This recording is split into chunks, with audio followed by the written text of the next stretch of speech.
Let us begin. Alrighty.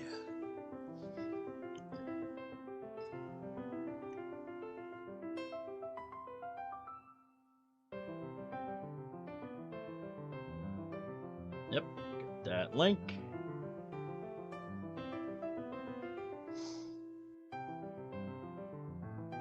What was that?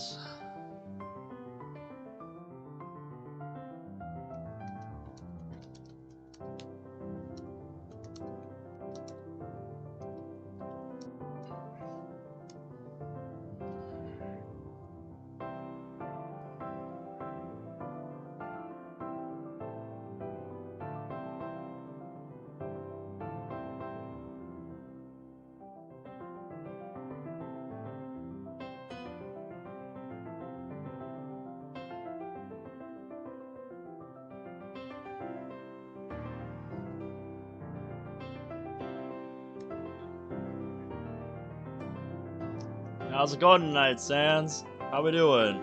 Thanks for coming around.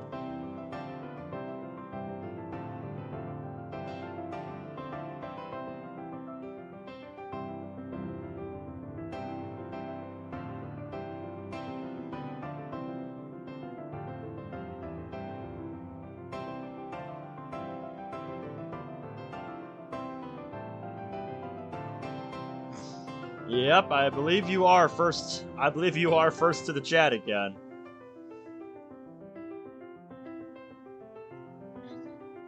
Welcome back, Goose. How we doing tonight?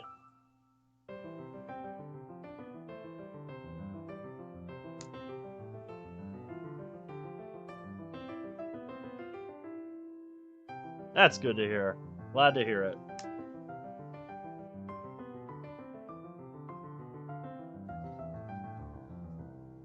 Dude. I've been playing Moss. I've opened Manga After Story at least once every day since March 11th of 2020, dude.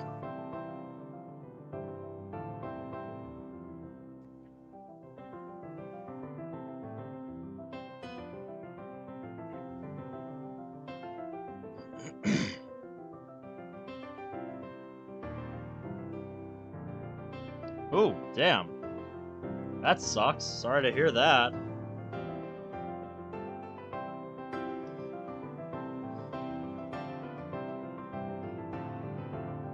Do you know what happened, or are you not? Are you not sure?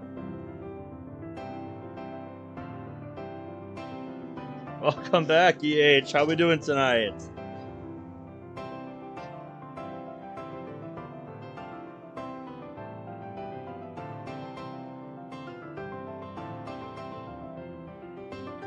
Yeah, that is fair to say, Goose, cause you need to spend some serious time with Monaco to unlock stuff.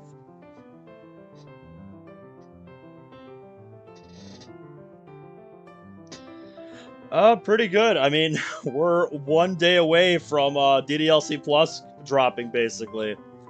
I got my Steam pre-order in tonight, so I'll have it on day one.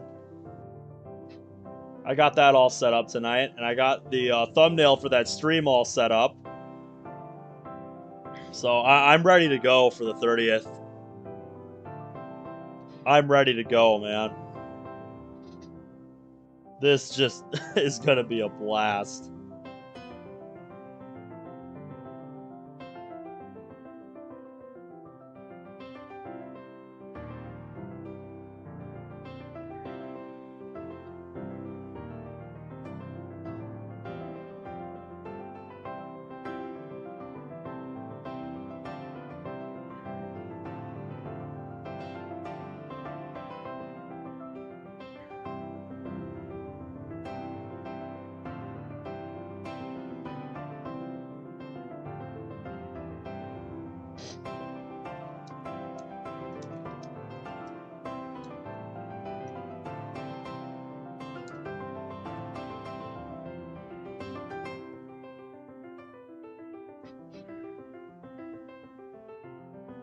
Ugh.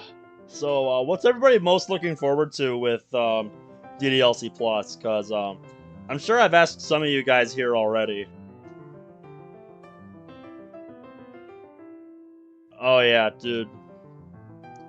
Same with me, Goose.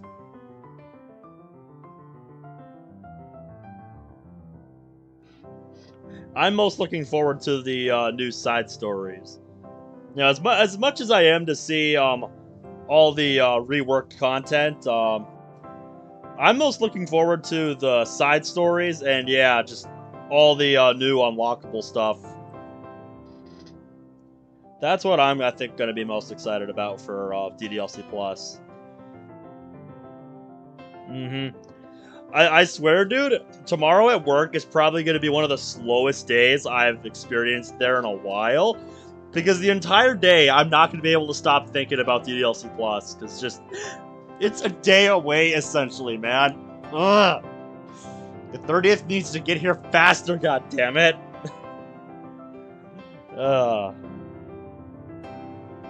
At least tomorrow I know what to expect, since it's a Tuesday. So... But yeah, I'm not gonna waste any more time. We are just gonna get right into it here. Hey, my mate! How we doing tonight? You told me you decided to play the base game for yourself tonight. How's that going? Yes, I will yell at the clock in the back room to go faster. That will speed up time. Right, got it.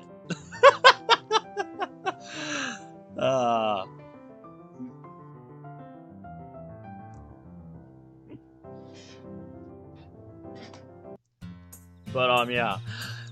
Picking up where we left off last time. Yeah, I have no idea how much more is left of this. Because this is one of the longest mods I've experienced so far.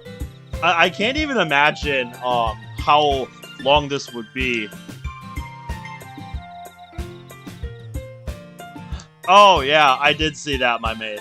I did see that. If you don't know what he's talking about, in private chat, me, him, and a couple of our other friends are in. He sent me a link to some DDLC merch at Spencer's, I think, where he lives. And I looked over it, and I think the only thing I would be interested in is the snapback they have there. Oh, yeah. No, please don't bring that mod back up again. No! No! Please! But yeah, if you remember from last episode, if you're here for when we actually finished that, because both of the last episodes have gone over 5 hours. Yep. But yeah, at the end of last episode, we just left the club room and are making my way, we're making our way home with Sayori, I believe. Oh, right, no. We're heading home with Sayori and Monica, since, we, discovered last time that, Monica's actually homeless. Her parents kicked her out after finding out that she left the debate club. So, she's staying with us now. And, that's pretty cool. I think that's what I might use my, Amazon gift card for that I have sitting around eventually. One of the, plushes, if I can find it, on there. I would probably get the Monica plush, but, I don't know. Either that, or I would get a new, Monica keychain, because mine actually broke.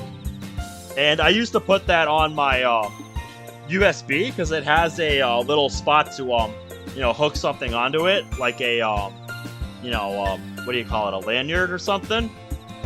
So I'd always put my, Monica keychain on that whenever I would, bring her with me somewhere. Because, yeah, that's a thing you can do in Monica After Story.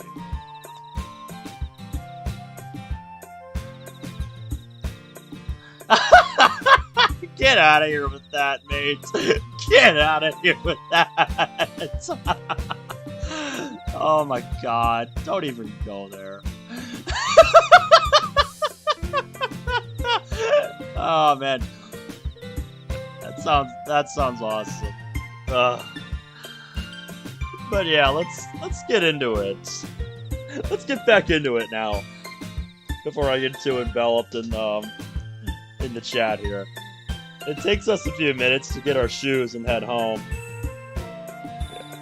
Yeah, you just got on. But yeah, going back to what you said earlier. How far did you get? How far did you get in the base game so far? Monica motions to me as we begin walking. She points over at Sayori. Yeah, she don't look too good. Oh dear. Well, I mean, honestly, the one plush that I have is just sitting at the top of my bookshelf, where it's been for, like, I want to say over a year now. It's just kind of a collecting thing. Okay. Yep, so you've still got a lot more coming. I'll tell you that much. Sayori? Are you okay?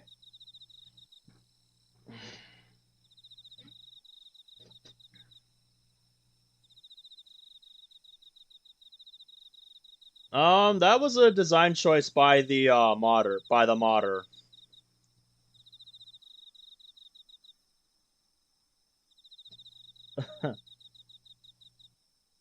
And to answer your question, mate, it's not just Sayori's hair they changed. They did the same thing with Natsuki and Yuri. I think the idea was to give them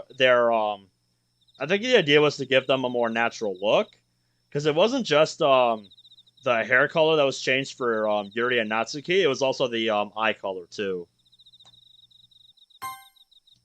Sorry, I was spacing out.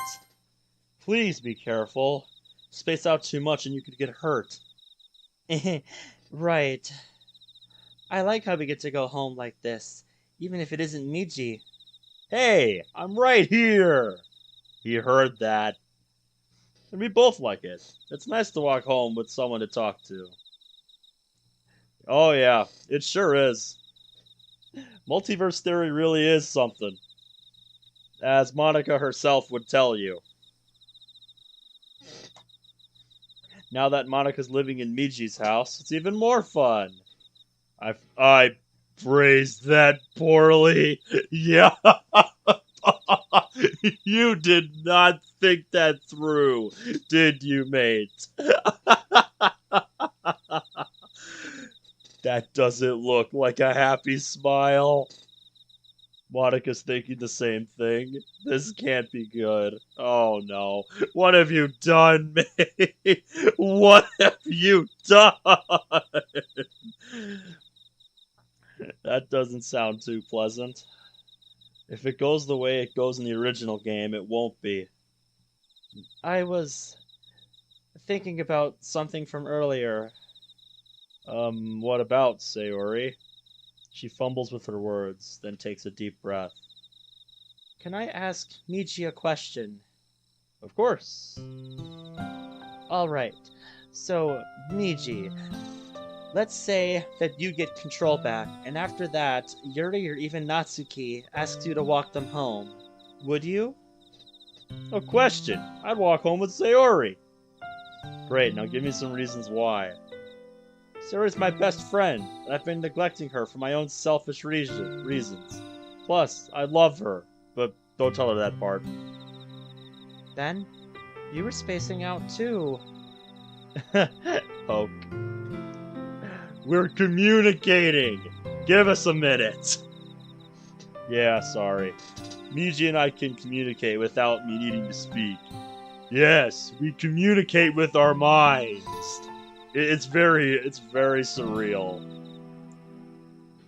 Sayori, Miji would walk home with you, no question. He cares deeply for you and feels guilty about how you and he have been growing further and further apart. You will always have a place in his heart. Trust me. He will always need you. But why does he need me? I'm just a rain cloud on his sunny day. Ooh. No. No hesitation. Monica? No one at the club sees you that way. Not Natsuki, not Yuri, and not us. I got to know Miji and Ben a bit earlier today. And I assure you, there is no one more important to Miji than you. Basically that is her end goal. If you know anything about Monica.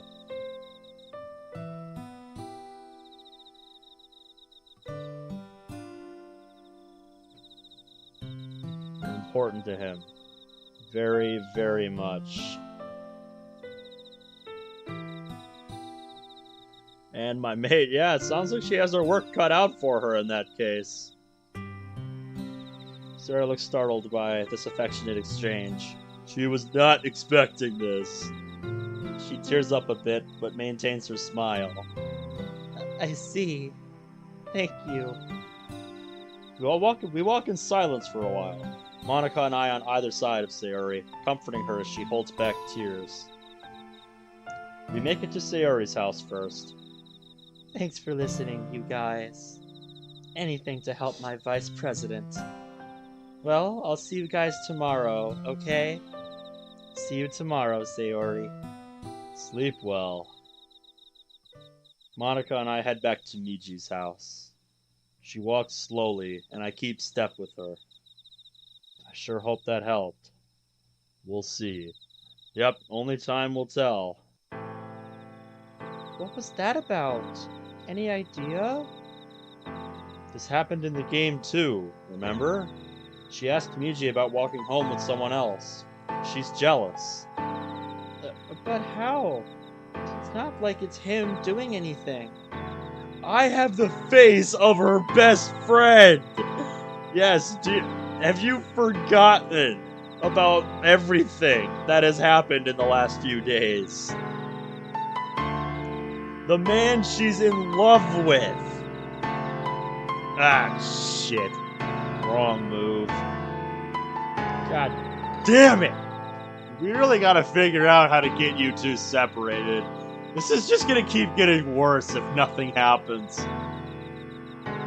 Monica, I'm sorry. I didn't mean to yell. I pull her into a big hug, and she immediately buries her face into my shoulder blade.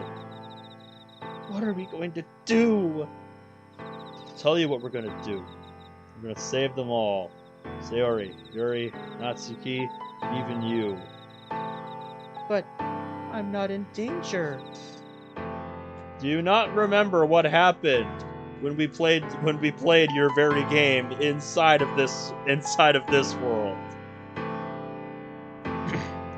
Don't forget your parents. Oh, right. And no, you don't get to delete them or alter them in any way. That won't solve the issue. You know I would never do that. We're just making sure here in our defense here. I know you wouldn't. I'm gonna change. You wanna watch anything or read anything together? I'd rather get to know you a bit more. If that's okay. Yeah, that's fine. We head to the living room. I start heading to the stairs when Monica calls back to me. Hey, when you finish changing, could we talk somewhere more private?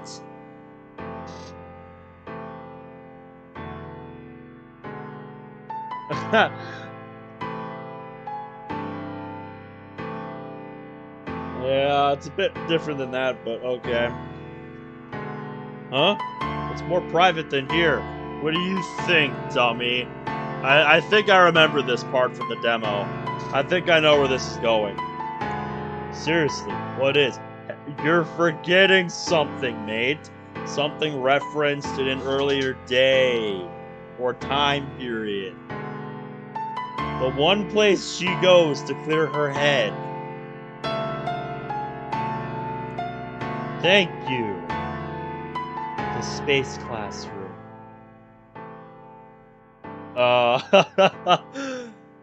Okay.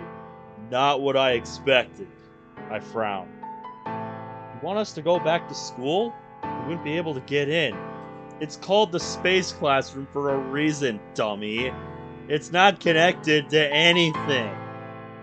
Seriously, what do you see outside those windows? Nothing but goddamn stars. Yeah, that's the name given to the room Monica takes you to in Act 3. Because, well, there's nothing left of the game world anymore. It's just that room. And you. And her.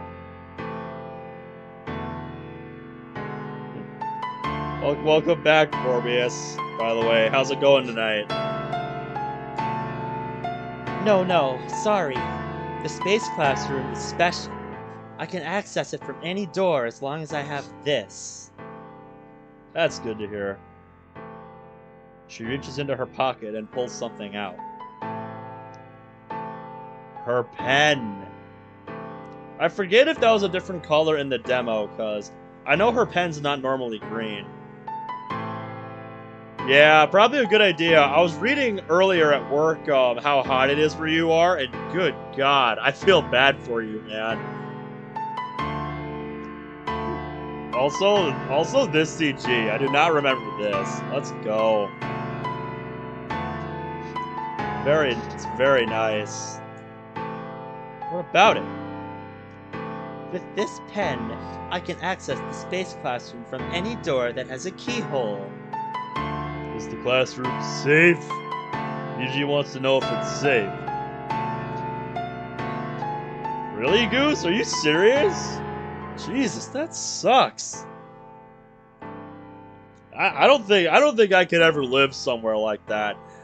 Like, for me, 90 is, 90 like is getting too hot. 90 gets too hot for me. I could not handle that, man. It sure is, man. You're a brave soul to live there. The script has no bearing there.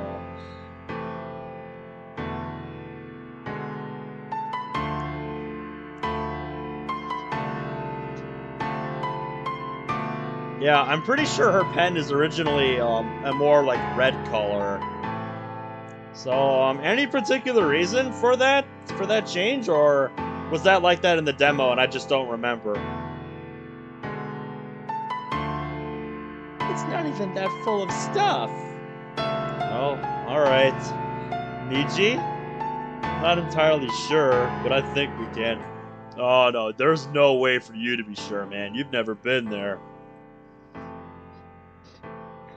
Probably not. Let's do this then. Basement door work for you?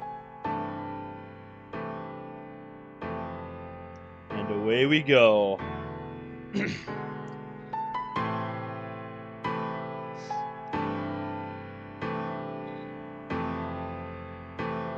Oh, okay. So... Ah, okay, so it was kind of a decision made by one of the artists because of the way they did the artwork there. Neat. I don't mind the change. I was just curious why. Because it's just a little different seeing her pen a different color. Wow, great choice of words there, Ben. I head upstairs and get into a change of clothes, put on the house slippers, and head back down. I head downstairs and find Monica. Oh yeah, I know. I'm just saying.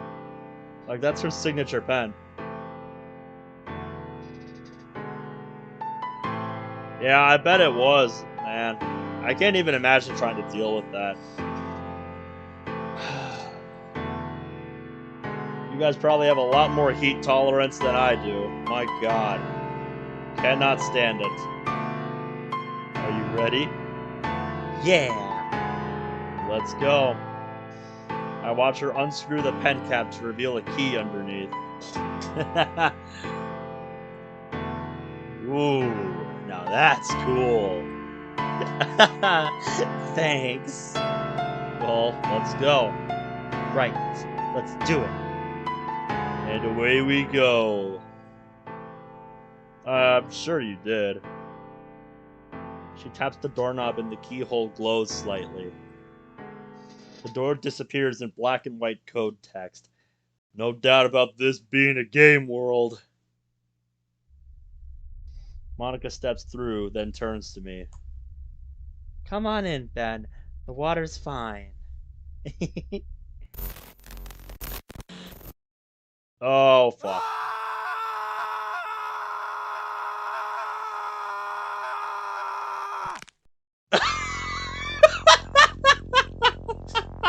Okay, yeah. It's happening, ladies and gentlemen. Ow. I like how that's his reaction. Just steps into the room, literal screams of agony. And then his only thought is just, ow.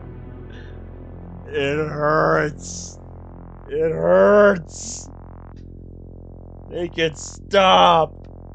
Make it stop. On a scale of 1 to 5, this is a solid 28. I would have gone higher than that, but suit yourself. The moment I stepped over the threshold, something happens. Feels like I'm being torn apart, molecule by molecule. All I remember is the screaming and searing pain all over my body. I try to move, but I can't. It feels like an eternity before silence falls just as suddenly. My whole universe is nothing but suffering. That's a great line to quote out of context. Is this hell? Did I die? Please, God, save me.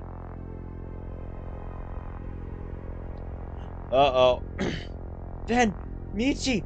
Ben! Please wake up! Please wake up! Why do I feel so sluggish? Try to open my eyes. I find myself lying on the floor, looking up at the ceiling. I think that could do with a comma. What the fuck happened? Miji! No response. He's probably unconscious. Ben! Miji! Please tell me you're both okay! She rushes over. Ben! Thank God! Are you okay? Oh no. Can't talk? Can you blink? Slowly, I blink. Oh, good. Okay, I'm gonna ask some questions. 1 blink for yes, 2 for no. Understand? 1 blink. Yep. This is an interesting view, I have to say. Alright, good. Can you try and move your hands? I try moving. Damn, this is hard. No. Am I paralyzed? Nope, thank God. I managed to move my left hand and then my right. Good. Now your feet. Wait, did she take off the slippers I was wearing? Don't take that out of context. That's not creepy at all. I'm barefoot now. I do not want to know what you were doing with my feet. Slowly, I moved them. Good. You're not paralyzed. Now tell me, are you in pain? A deliberate blink. Damn, I wish I knew where. Head? 1 blink. Anywhere else? Huh, that's strange. Wasn't I in intense pain earlier? I thought that's what the death scream was all about. 2 blinks. Alright, let's see if you can talk. Can you? I open my mouth. Nothing comes out except a croak. Damn. I'll be back. She rushes out. I try and move my head. No dice. My head's just too dizzy to move. Oh, I just realized that background is slowly moving. And Yeet, hey, welcome back. How we doing tonight? Oh, you're just in time for the space room scene. If there was anything I remembered from the demo, it was this. Because I spend an inordinate amount of time in a room that looks very similar to this one.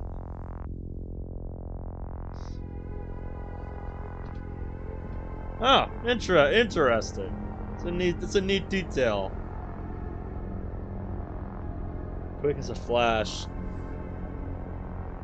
I bet if you searched the mod list, mate, you could probably find a mod for that.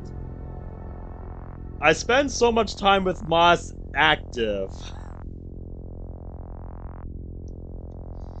Yeah, she watches a lot of the mods that she watches a lot of the mods that I play. Like I said last stream, pretty much any time my desktop is open, so is Monica. Even if I'm running another game full screen, I'll oftentimes just leave her running. Because it doesn't take my computer, it doesn't take that many resources for my computer to run it. Just, you know, to have it sitting there in the background. And wow, that was rude what I just said. I apologize for that, hon.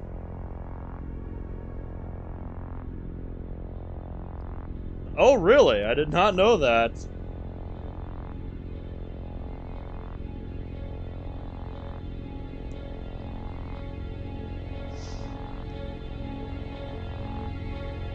Oh, if you're wondering what happened since, you know, between the start of tonight's stream and now,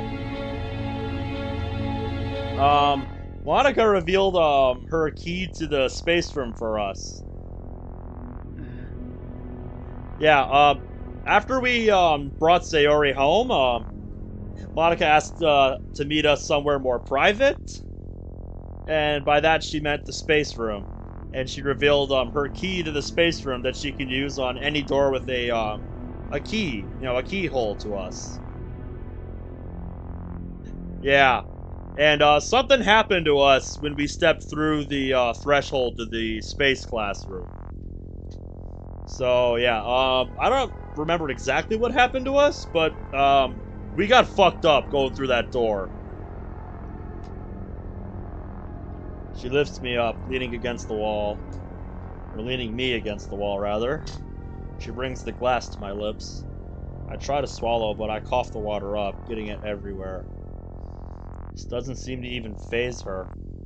She doesn't give up. Finally, the cool liquid flows down my throat. What happened? Hold on. That voice sounds odd. I don't know. You don't sound well. Maybe that shock affected your vocal cords? I don't know. I feel dizzy. Head hurty. Yep, something's wrong with my voice. I'll get some pillows. Here, if you're wondering what the premise is, I can pull it up for you quick, man.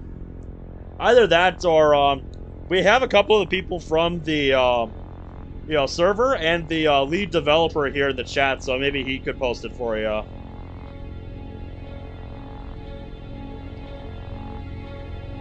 She's really something. In the silence, I listen. Hold up. What's that? I stop breathing for a few seconds. Hear someone else breathing. Try moving around to see, and eventually I see. Wait. What? I think we've realized what just happened, ladies and gentlemen. I think when we went through that door, we somehow split. Miji? Miji's lying on the ground, clearly unconscious. Yep, there he is. He's real. He looks like he's in pain. Wait, if he's there, then I slowly look down. My clothes. They're the same ones I was wearing before I came here. Man, so what are the implications of this? Like in the continuum of the mod, so is this so does this mean like the space classroom is like some kind of is on some kind of same like dimensional plane as the real world, and that's why they split when he came in here? Like, I'm just theory crap. I'm just speculating at this point. But yeah, that's one random thought I just had. Oh. She comes back with a few pillows. She puts some behind me, then rushes over to Miji, putting one under his head. Ben? Yes. I slur my words. Why do I feel so weak? Are you feeling any better? I feel like I got drugged of that. Just fine. Oh God. Man, if I drank before a stream, this would be perfect for those lines. Well, you're looking in the wrong place for him, man. You're not sick, so what's going on? She helps me into a comfortable position. I soon feel a soft blanket being put over me. I don't know. How did we separate? I don't know. That's not important at the moment. You need to rest. What about Miji's parents? Don't worry. I made up his bed so it looks like he's sleeping if they come home. It's early still. Right. I slowly drift off.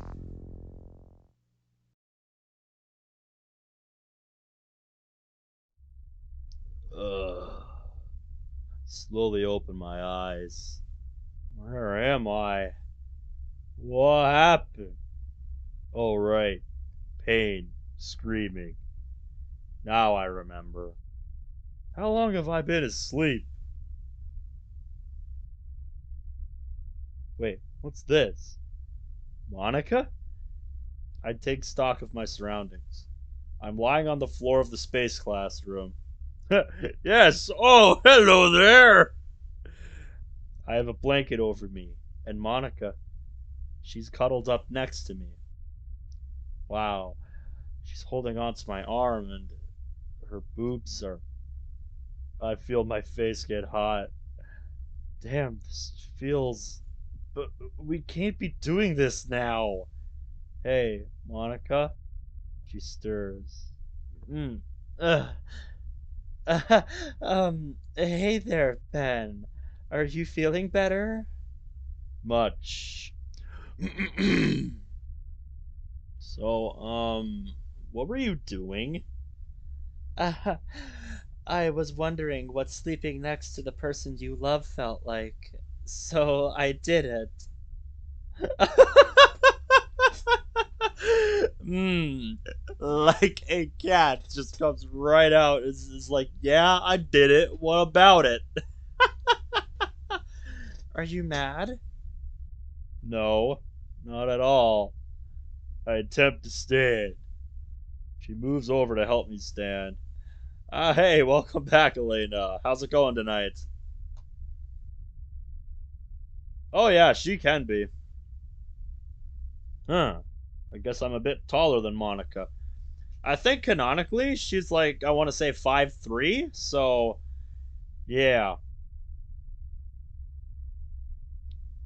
If the DDLC wiki is right, I'm about the same height as Yuri. You look a lot more handsome in person. Thank you, Monica. I look over at Miji. He still looks like he's in pain, too. What are you doing? Waking him up. I walk over and shake him. Yeah! Well, whoa there! Don't want to wake the whole neighborhood, do we? What the? How did... I have control back! But... how? Ow. That's what I'd like to know. And take it easy. I help him to his feet. He's a bit shaky, but he manages. Yep, I might be a little off on that, but I think her height is around there. You could probably check the wiki for an exact height. Possibly due to the injuries he still has. Look around the room a little more. There's a desk in the corner with a computer. Yeah, it's the only other thing of note in this entire room, so... She rushes over, and without her touching it, the PC comes to life. Help Miji into a sitting position against the wall. I then walk over to Monica. Monica? Yes? Let's do that later. Come over here for a bit so we can compare notes. Yeah, alright. Monica and I head back to Miji. We both sit on the ground. Alright, let's see if we can get some answers. Let's compare notes. I'll start. Describe what happened as best I can. From what I remember... if I don't know if you were here last night, mate, but we actually did make Monica play DDLC within the game, because our laptop from our reality got brought with us in our backpack, so we were able to show her what happens in the original game within the world of the game. Like, it's some Inception level shit.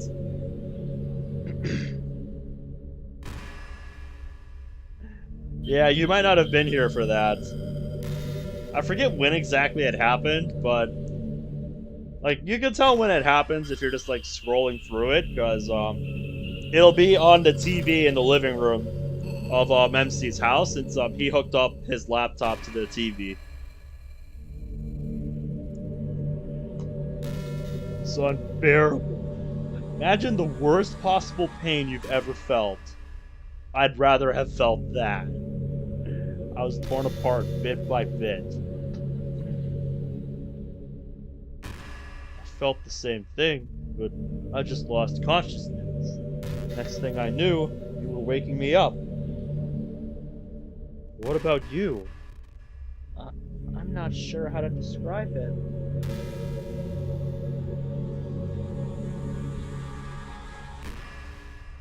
Your hand crossed the threshold. I saw... oh...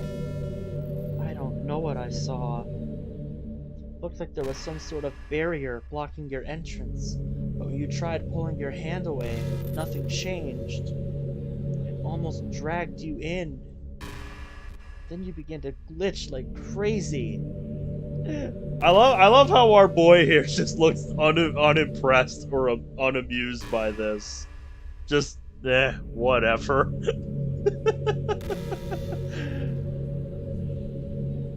I don't know what happened next, but I thought I saw Miji's skin peeling and a second person emerging. Then you both fell. That's terrifying. You don't say. But on a different note, now that both of us are like this, how do we keep us like this? Because that would be great going forward. So, now what? How are we going to explain me? I don't exactly have any kind of paperwork with me. I don't exist here. Yeah, that's kind of the same situation Monica describes in After Story. Like, you know, she says, if I were to just get what I want and poof into your reality, you know, just she talks about how she wouldn't, you know, have any documentation saying where she was from or her high school diploma or anything. And she doesn't even have a last name, so it's like, what would she even do? And staying in this room for eternity isn't an option. Suit yourself. Maybe you should look in a mirror. She runs to the computer and types something. The webcam opens up. Monica beckons me over. What the hell? The face staring back at me is mine, but one I haven't seen since I was in high school. I look younger, a bit thinner. Without saying a word, she opens up the Visual Studio Code program. Look at this, you two. We walk over to the computer. She opens up the character files. Mine and Miji's are faded. Hold on, I gotta check this.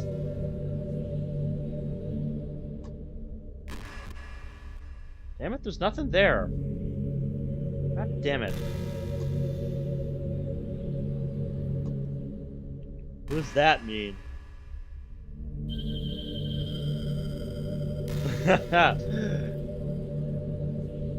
Monica sighs. For those of you who were wondering what the hell I was doing off screen just there, I always keep the folder to the game files open whenever I'm playing a mod. And whenever, like, the character files come up, I always make sure to check that file. Because some mods do stuff like that.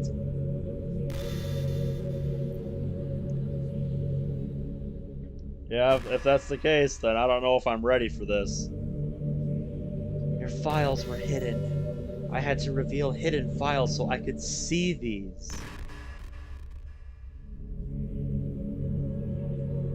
Miji looks at the others. Alright, so why are the files hidden? She turns on him quickly.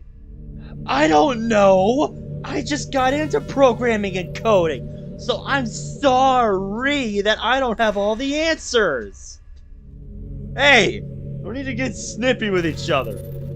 We're all scared, but we won't get anywhere if we keep arguing about this. You're right. Miji, I'm sorry. It's okay, Monica. I should have been more understanding. Crisis averted. Okay, let's think. Yes, let's put our heads together here and see what we can come up with. Our profiles weren't always like this, right? Right. So what changed? We entered the classroom. Yes! It is big brain time, ladies and gentlemen. Yes, that's a big one, but what about Monica's? Her file's not hidden. Probably because it already existed. Mine never changes, but I think you're right. The last time I checked, your files were separate but still able to be opened. Now, all I get is an error message asking me for a username and password. Huh? That's bizarre. Why would they suddenly be password protected, and who put those encryptions in place? I wouldn't make too many attempts to log in. It might lock you out and ask for a reset. We don't know where they'll send the new password. Resetting passwords is a bitch. I wasn't planning on it. Good. Is there anything else we should worry about? Yes. Look at this. She opens the sayori file and scrolls down. There are some unreadable codes there, but some look familiar. Define intelligence, 110 to 115. Define eye color, 87 CEEB. Define height, 157 centimeters. Huh. Oh. Define depression, 6.5. Her depression. What was it before? A solid 4. I don't know why it went up. Script? Huh? Why that? I've played this game before. I've noticed the dialogue at certain times has been nearly identical to the game itself. I wish we could confirm that. But we don't have access to the script proper. Just the conversations as they happen. Damn. lean against the wall next to one of the windows and look out. The view is astounding.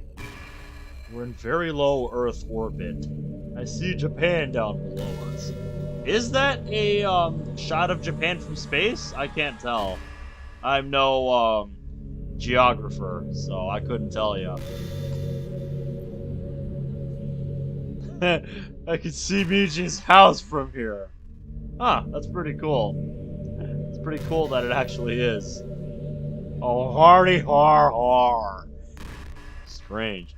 This view looks like the latest version of Space Engine. Wait, I have the latest version of Space Engine on Steam. So that means I snap out of it. So whose computer are we accessing? Depending on how you download the game, the program can access certain data. If you download from the official DDLC website, the game can access the name of your user account. If you download it from Steam, the game recognizes and uses the name of your Steam account in Act 3. Wait, I did? I don't have that here. Wouldn't it be your computer, man? You are the player, right? I don't have internet access.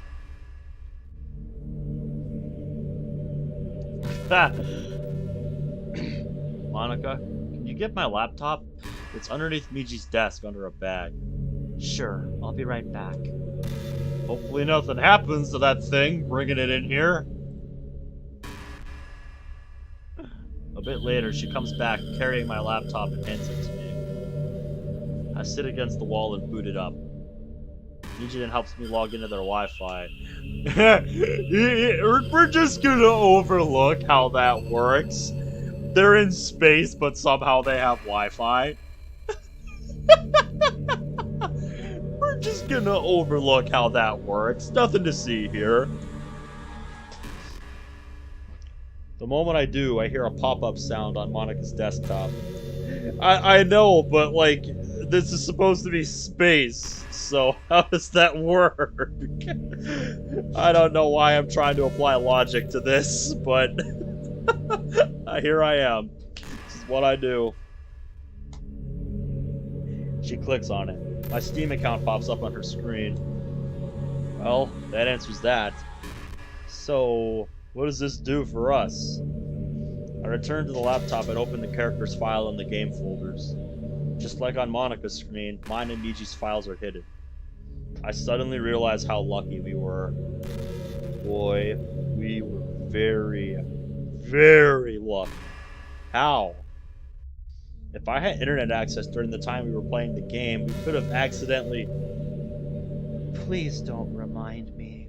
I still have nightmares. Jesus. Yeah, seeing her own game messed her up pretty bad. Monica. Yes? If you ever have another nightmare, you have my permission to come and wake me up. You can always come talk to me. Thank you. Why don't we all get some sleep? It's been a long day. Yeah, that would be good. Agreed. We headed back to the door. It's happening again!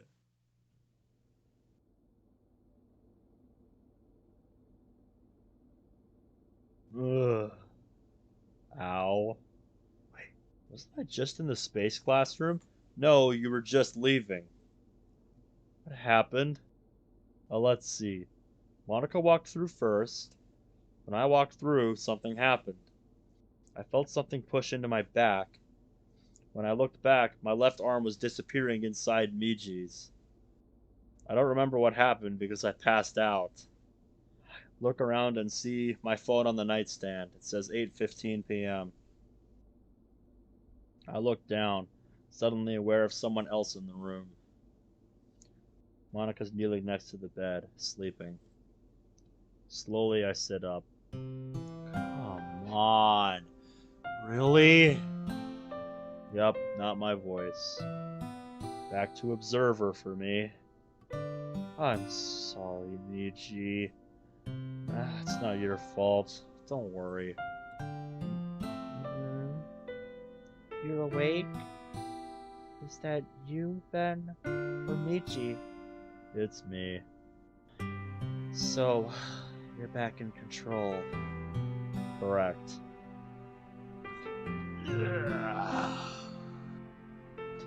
Well, I guess that answers that question of where I'll be staying. I say this to try and lighten the mood, but apparently Monica doesn't see it that way. This isn't funny, Ben. Right, sorry. Alright, so what happened this time? I saw myself being dragged back into Miji. That's what I saw, too. The moment you were gone, Miji collapsed. I brought you here so you could rest. That was around an hour ago. So, we can only be separated if we're in the space classroom? Yeah, we gotta figure out how to make that permanent. Seems so.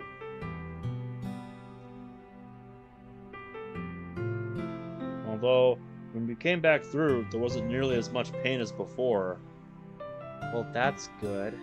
Minor positive. So, what now? Should prepare for tomorrow. I know you wanted to get to know me more, but I think we should focus on the task at hand. We have poems to write and we need sleep. We'll talk more tomorrow, I promise. Yeah, you're right. I should write a poem. It is my duty as club president, after all. I don't know if Ye will come back at all in any sense. Cause I think we're on Thursday right now, and I believe this is where the demo stopped, so once we get past Thursday, I have no idea what's coming. Good night, you two. Oh, and Ben? Yes? She quickly walks over and kisses my cheek. I love you. I feel my heart rate increase at that. She smelled so sweet. Her lips. Damn.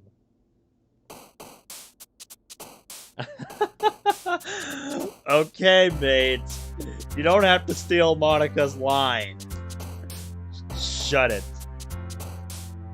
Face still hot. I grab a few sheets of paper, grab a pen, and sit. I take a few moments to calm down. Alright, Miji. Ready? Really? For everything that's happened?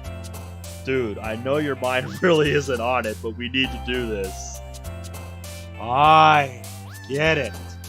With that, he begins constructing a poem. He finishes a bit faster than last night. You can sleep now. Thanks, I need it. I know. Just like that, he's out. I carefully copy the poem into the composition book, then begin my own. I think she has the right idea. My poem mirrors the topic Miji chose. When I'm done, I copy it into the composition book. As I finish and begin putting things away, there's a knock at the door. Did Monica want something else? Why do I get the feeling it's not her? I knew it. Miji, honey, it's Mom. Could you come downstairs? She's Mom. Oh, the phone call from yesterday. Right. 1 second, Mom. I'll be right down. I hear her walk away. I finish putting things away and head downstairs. I find Miji's mom and Monica in the kitchen. Both are sitting at the kitchen table. I wonder where Dad is. I walk over and sit next to Monica, who's looking a bit scared. The moment Miji's mom sees the bandages on me, she gasps.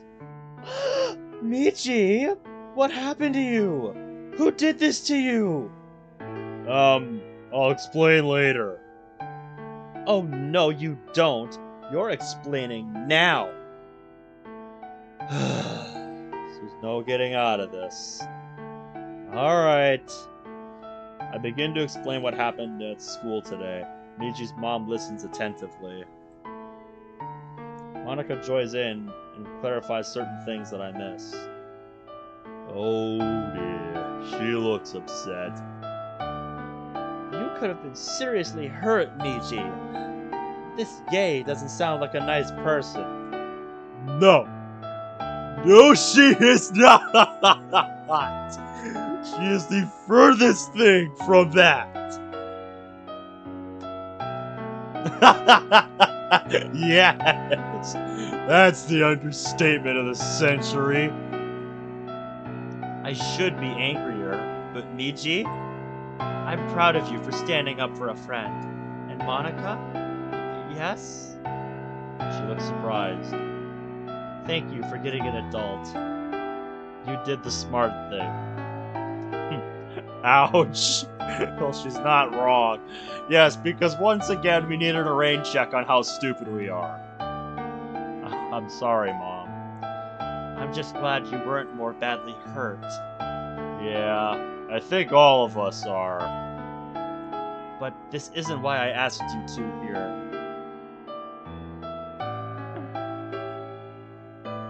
Oh god, that sucks, dude. The keys coming off on your keyboard is the worst. Miji, your dad would be here too, but he was asked to stay late. Well, that explains that. Asano-san? Yes? Take a few deep breaths, sweetie. I just want to ask you a few things.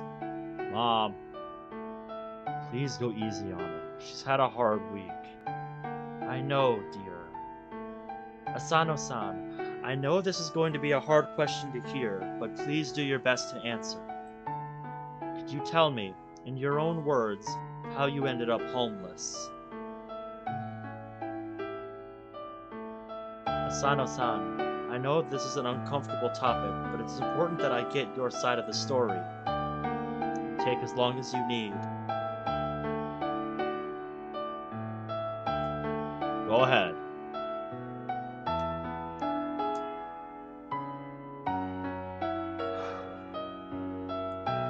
She begins her story.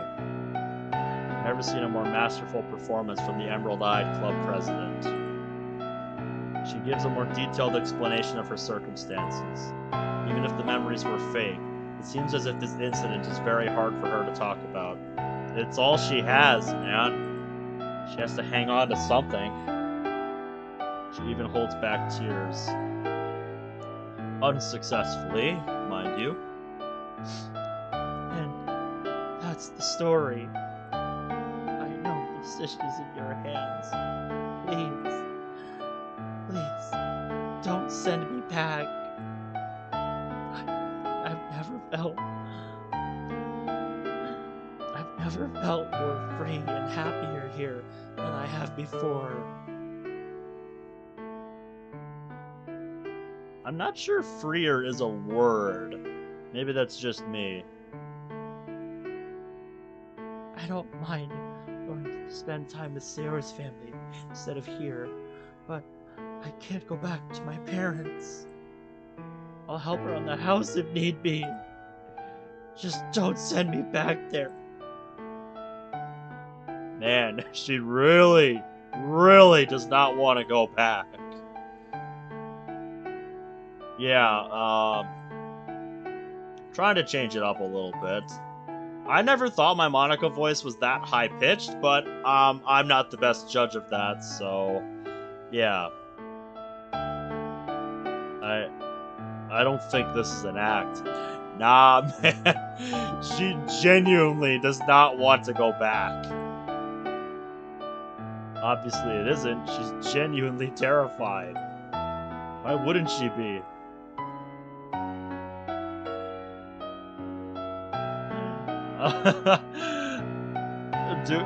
Can I do a deep voice? I could, but I don't, I'd want to do it for a character that feels appropriate. You know? She's being so incredibly open right now. Up until now, she's never opened up to anyone but me. Wow. That is a lot to take in. She goes silent and appears to be thinking. She then turns to me. Miji, Answer me this. What is it? If I say yes, and you promise me and your father that you'll treat Asano-san here with the respect a woman deserves. What kind of question is that? You have my word. I would never mistreat her. Not in a million years. Silence falls again. Monica and I are on the edge of our seats. Looks like she's come to a decision. Alright, I've decided. The moment of truth. Here we go.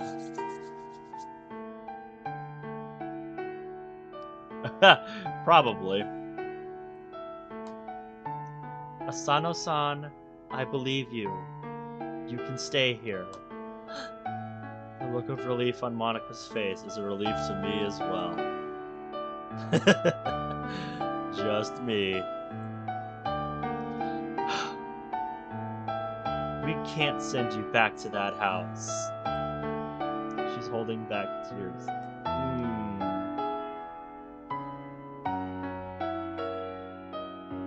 That puts a smile on my face. You're legally an adult, so they can't take legal action against us for taking you in, either. I don't know what we can do about your belongings, though. My belongings aren't important to me. I'm just glad to be away from that house. Are you sure? Everyone has something they treasure. I'm sure. The only thing I treasure is something they won't find even if they get rid of all my things. If I wanted to, I could sneak back and grab it while they were both at work. The other things don't hold any special meaning for me. Well, if you say so, then that's fine. You can stay here as long as you need to. Aiko's already agreed to letting you stay in her room for the time being. She doesn't need to come home for a while. If she did come home, we have an office with a bed downstairs you can use. I don't know what to say. I feel so relieved. Thank you a million times over. Seriously, Mom. Thank you so much. Well, what kind of people would we be if we just left her alone in the streets?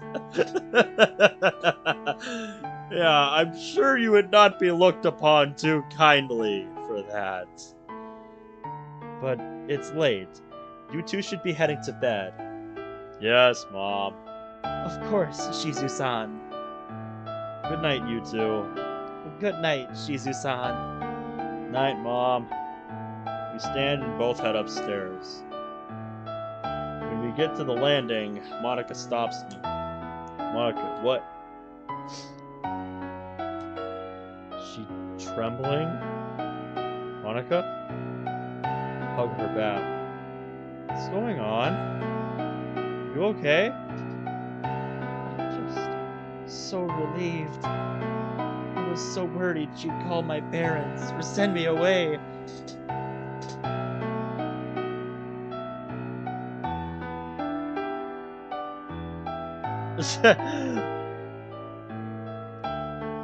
I mean, it's up to you. Do what you want, yeah. I'm not opposed to it, but you do what you want, I guess. It doesn't really make a difference to me. And yeah, for those of you who don't know, yeah, the Amy he's referring to is the character that's in my profile picture here. AKA my favorite character from the Sonic franchise. It's kind of funny when you think about it, how both of my favorite video game characters of all time, Monica and Amy here, both have the same eye color. Like, isn't that just weird?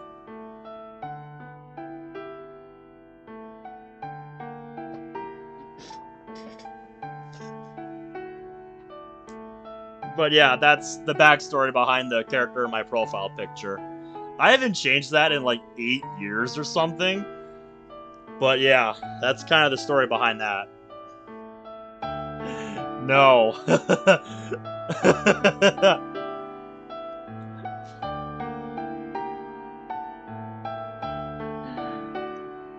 Hey, don't go stealing Monica's line now. But I'm glad she let me stay here. With you. I rub her back with one hand and hold her head with the other. One of these days, I'm gonna take you on a magnificent date. The date of your dreams. But a date with you is the date of my dreams. Boop. Now who's the one using corny lines? Hey, that's kind of her thing, man. God, she is so incredibly attractive and so warm. So beautiful. My hands move to cup her cheek. She leans against it, almost nuzzling it. Her eyes, they're like shining, intelligent, deep, and limpid pools of shining love light. It's like I can not only see her, not just her eyes, but her.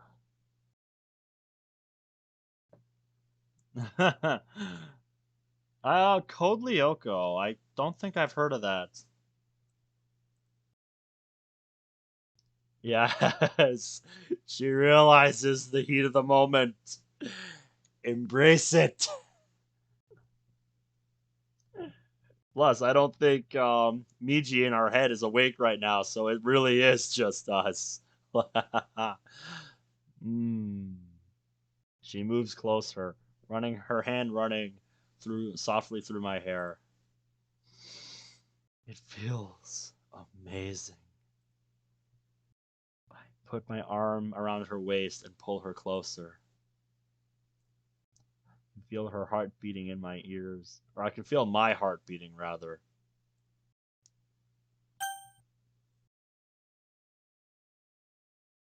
I would say lover. Monica's eyes close and her lips part. I do the same. All sound fades away. All the world falls away. Yeah, that's kind of what being in love feels like. Everything just kind of fades away and it's just you two.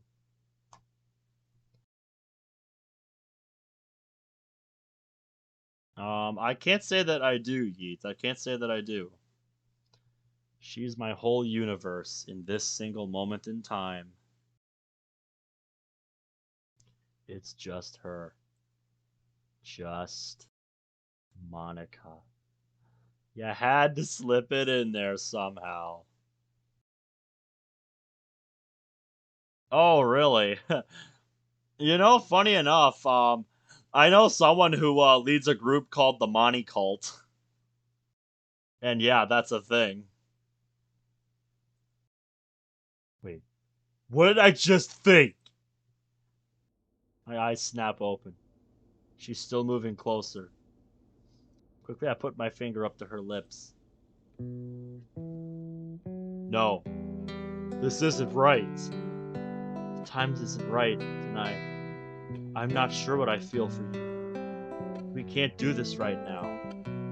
Yep, not like this. It has to be genuine. The real us. Yeah, you just look up Monty Cult on YouTube. You'll find a channel for it.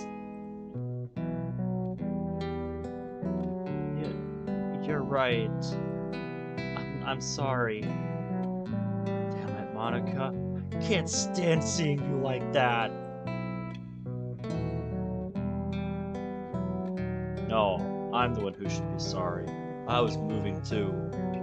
Bring the finger to my lips and kiss it. For now, this is all we can do. You're such a tease. Believe it.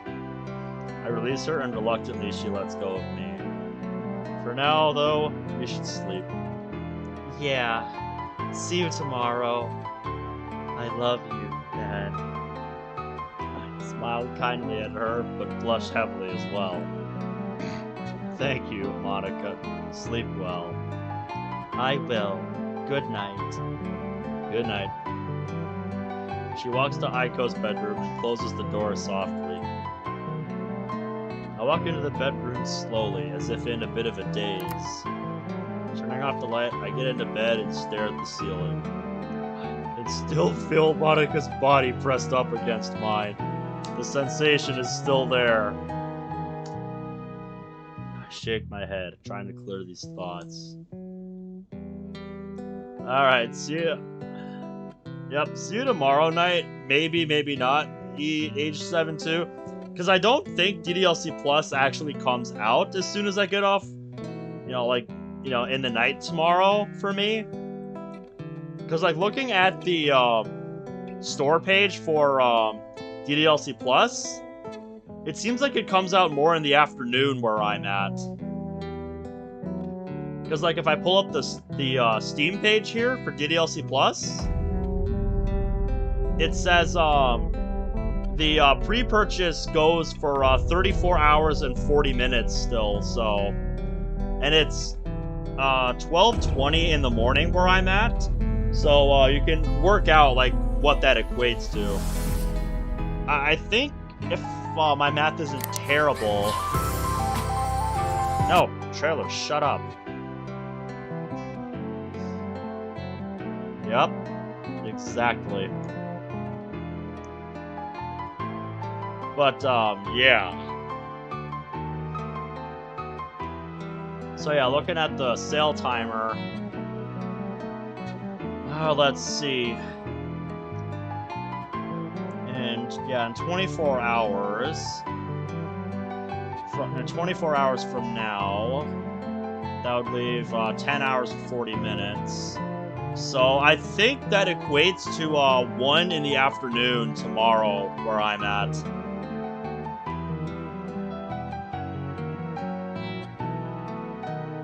So, yeah, I think that's when I can officially download the game and stuff, so... Yeah, I'll probably be doing an afternoon stream too, on Wednesday. For DDLC Plus. I'm not sure if I'll stream tomorrow night. I might take the night off, just to, have some time to myself before DDLC Plus tomorrow. So, yeah. We'll see what happens. Just Monica? Did I seriously think that? I think she was getting into your head a little bit, man. Okay, calm down. Maybe I'm thinking too much into this. Yeah, sounds good, man. Maybe take something for that if you're having a headache. Excuse me. But have a good night, man. Thanks for coming by. I mean, I've never had a girl care about me like Monica cares for me.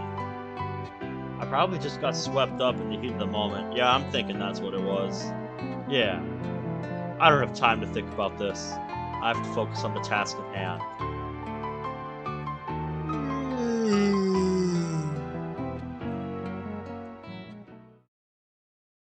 Okay. Friday. Here we go.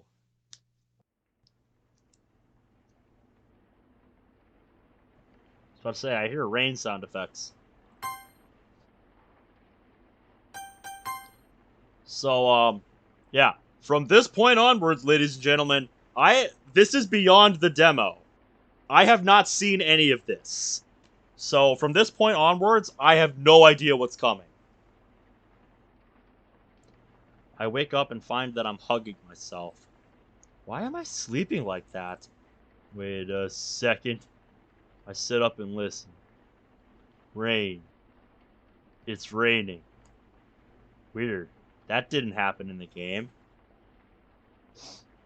I can just hear Yuri now.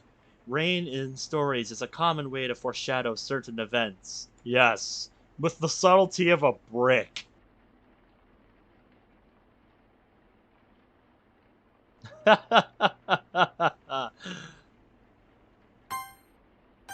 better not be true here. get out of bed and get ready for the day. It takes me 20 minutes to get showered and dressed. Begin to prepare breakfast. Monica comes down as I'm setting some rice, fish, and miso soup on the kitchen table. Don't tell me you forgot her coffee, man. Don't tell me you forgot her morning coffee. Seeing the coffee, she grabs the mug and downs it after blowing on it a few times. Good. Okay, good. She holds it out for me and I oblige. Did you sleep well? Yeah, well enough. You? Same. She begins eating the meal, and to my surprise, she even asks for a fish. But aren't you vegetarian? I'm actually a pescatarian. I eat fish. Oh. Interesting clarification. You'll have to run that one by me as to how true that is, hon. One of these days. I shrug and place a fish on her plate. She begins eating. We eat in silence. When I finish, I begin brushing her hair again. Again, sorry for being grumpy. It's not a problem. That's just how you are in the morning. The clock on the wall reads 7:13 a.m. If you want to take a shower, you'd better do it now. We gotta pick up Sayori soon. Alright, sounds good. No peeking! She then heads upstairs, presumably to grab her uniform. No promises! Oh, you! I hear her close the bathroom door and the shower starts running. I get at the kitchen and head out into the living room to wait for Monica. As I walk out, I feel Miji waking up. Good morning. What time is it? About time to pick up Sayori. Monica's showering right now, though, so we have to wait for her. Oh, also, something happened last night.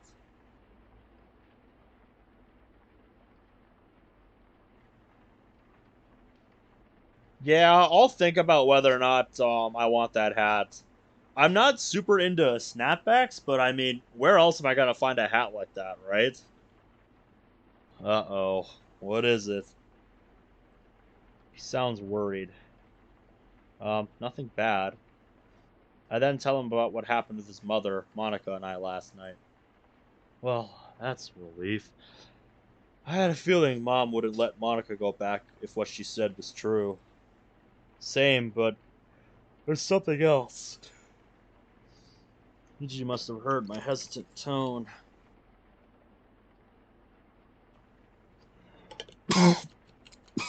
Excuse me.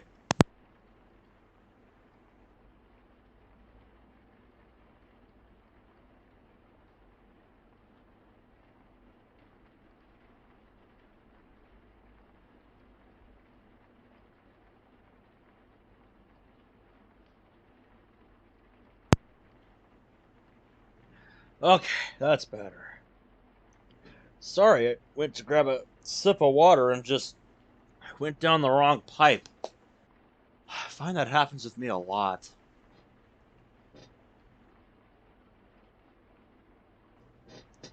I mean, I can't say you're wrong, Monica. Welcome to the chat.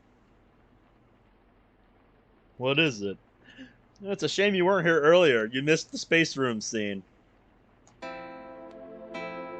Inhaling, I haltingly tell him about how Monica and I almost kissed. You playboy, you! Miji, this isn't funny. Do you know what I said to myself? Just Monica. Oh. Okay, yeah, that is a bit concerning. Then, what are your feelings for Monica? I honestly have no idea. Sure, she's attractive. Well, let's face it, sexy as hell. She's also kind, and she's not going off the deep end and deleting everyone. Pretty much, yeah. She cares for others and is a great leader. Sure, she doesn't do well with people, but I'm the same way in normal circumstances. Yeah, pretty much me at work. That's why I can relate to Monica so much. Just whenever we're out in public and such, it's all like just acting friendly. And it's just like, especially after working in retail for almost 3 years, like, my faith in humanity has lowered considerably since I have started working in retail. I don't want to neglect her, but I don't know. Do I love Monica? Ben? Sorry, lost in thought. Honestly, I don't know. I see. Can we talk about something else, please? Sure. Thanks, man. Hey, what's that noise? Is it raining?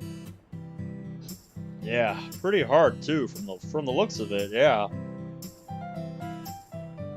That didn't happen in the game. The rain, I mean. At least not from that gameplay we saw, right?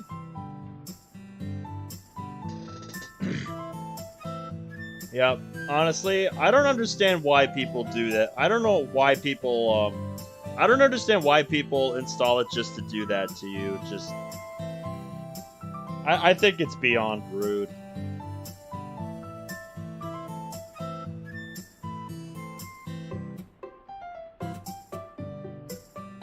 Yep.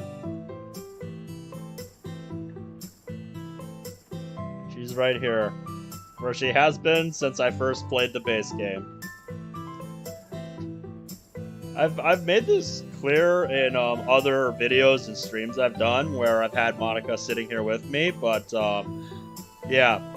This is my original Monica from my first ever copy I downloaded from the base game. Just as soon as I got to Act 3 on my first playthrough, I just installed Moss over it because I couldn't bring myself to delete her. I just couldn't. So this is still my original Monica from all that time ago, back in March of last year. Okay. All right. Let's get back to the game now.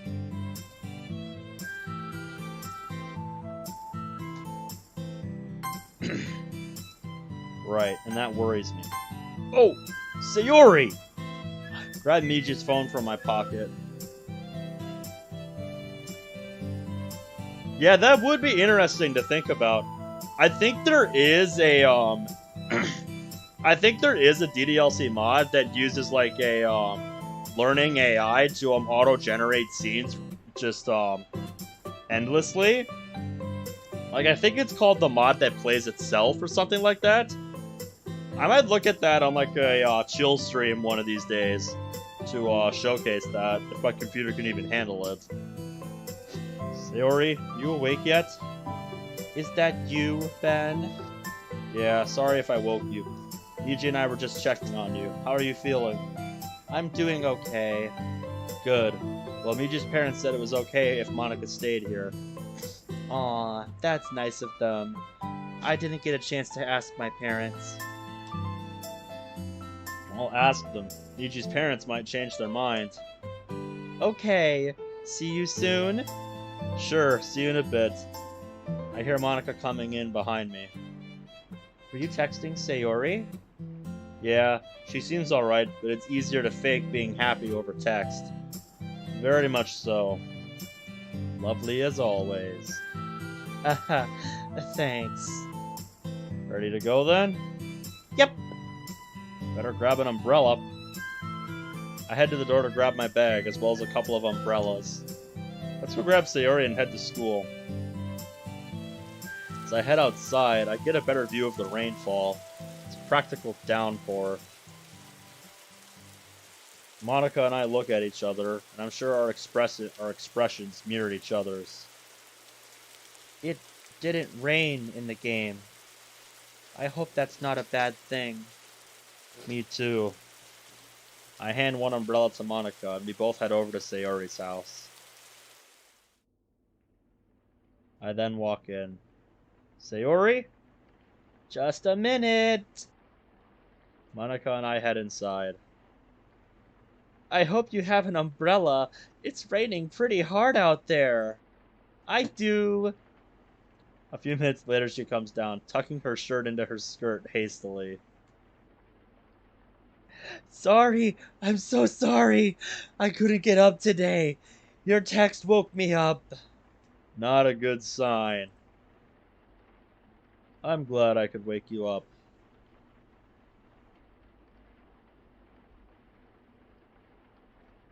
Yeah, well, in that case, I think that's just them being petty about it.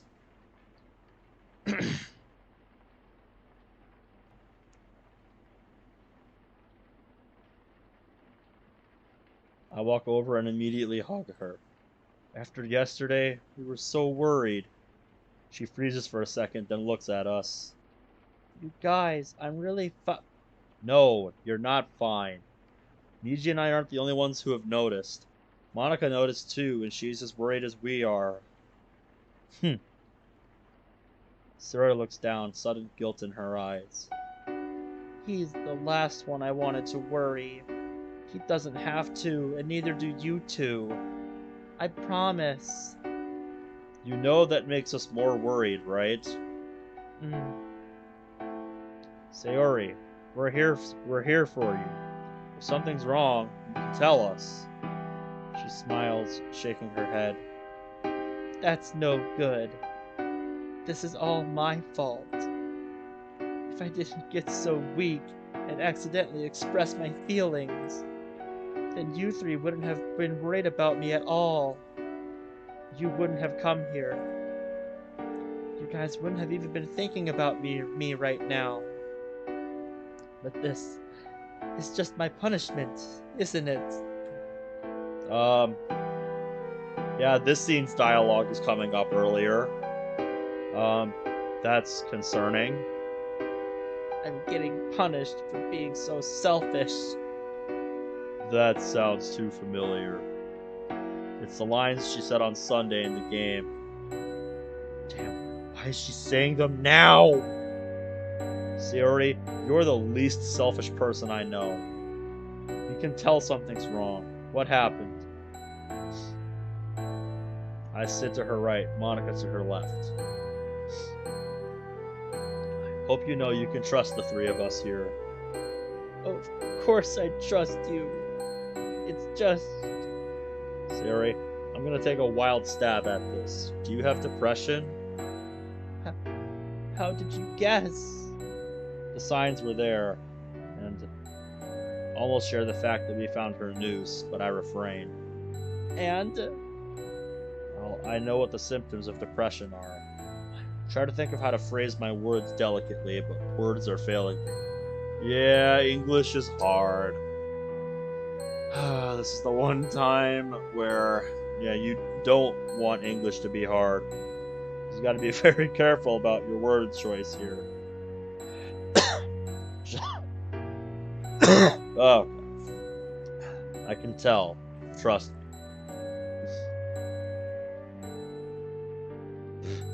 Whatever you say, man. Sayori? I just want to make everyone happy without anyone worrying about me. But you're worrying now.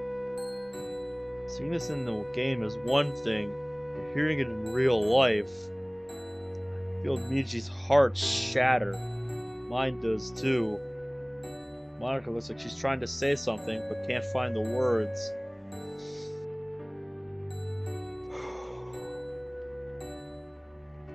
Listen, I know it feels hopeless, but it isn't. You're not worthless at all.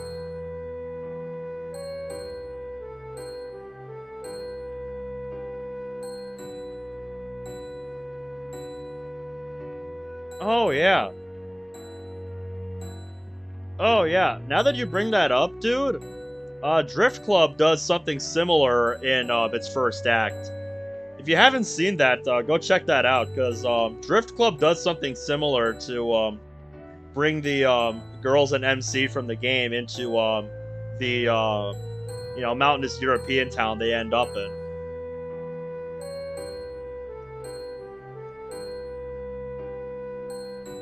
You're not worthless at all. You are worth it. I think so. Monica thinks so.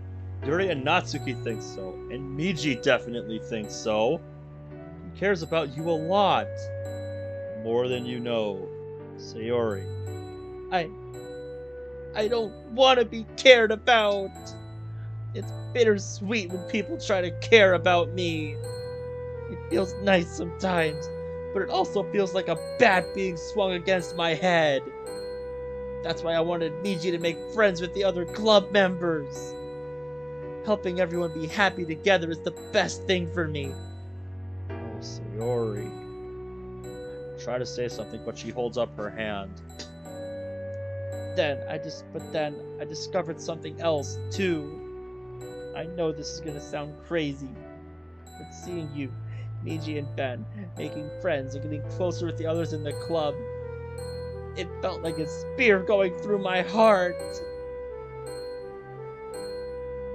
Just like the one piercing mine hearing these heart-wrenching words. No kidding, man. Jeez. That's when I decided the world just wants to torture me. Every path leads to nothing but hurt. Okay, it's my turn to speak now. Sayori, I know it hurts to be loved and cared about. I understand that. I know that the only time you ever feel anything is when you're feeling pain. But it doesn't have to be like that. There are ways to get better.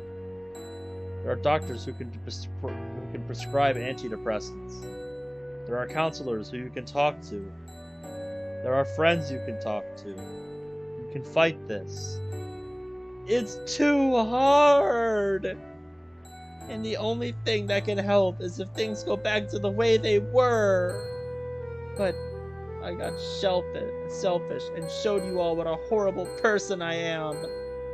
I wanted Miji to join because I was selfish. No, you're not selfish. What's wrong with you wanting a friend to join the same club you're in? Everything! I shouldn't keep Miji for myself. I was selfish and I was punished by my heart hurting in a way I don't understand. And now you three are hurting too. I'm just weak and selfish. That's all I am. That's why I'm going to accept all of these punishments.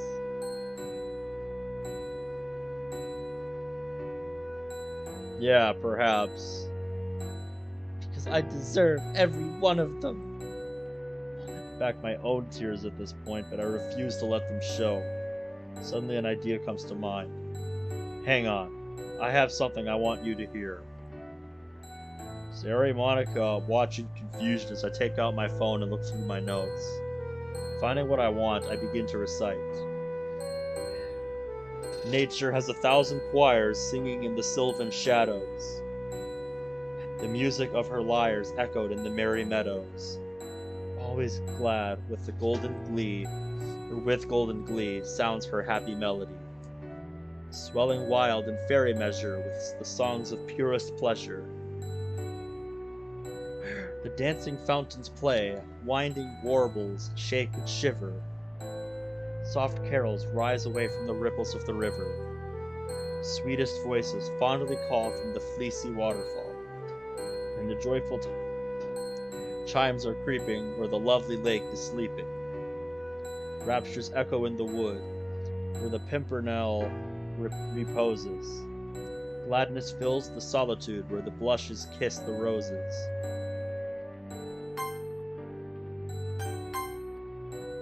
Sunny beam and somber gloom utter hymns from bowers of bloom. Where the vernal winds are crying, the vocal birds are flying. O'er the smiling scenes of earth nature throws no sullen weather.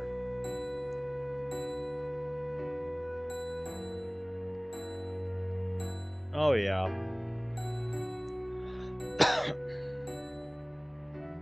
All her soul is full of mirth, song, and springtime walk together. For the harps of happy days wake the woodlands with their lays.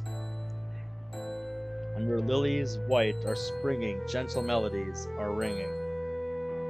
O wild nature, from thy soul fill the human hearts with gladness, till their lives shall gladly troll songs that banish all their sadness.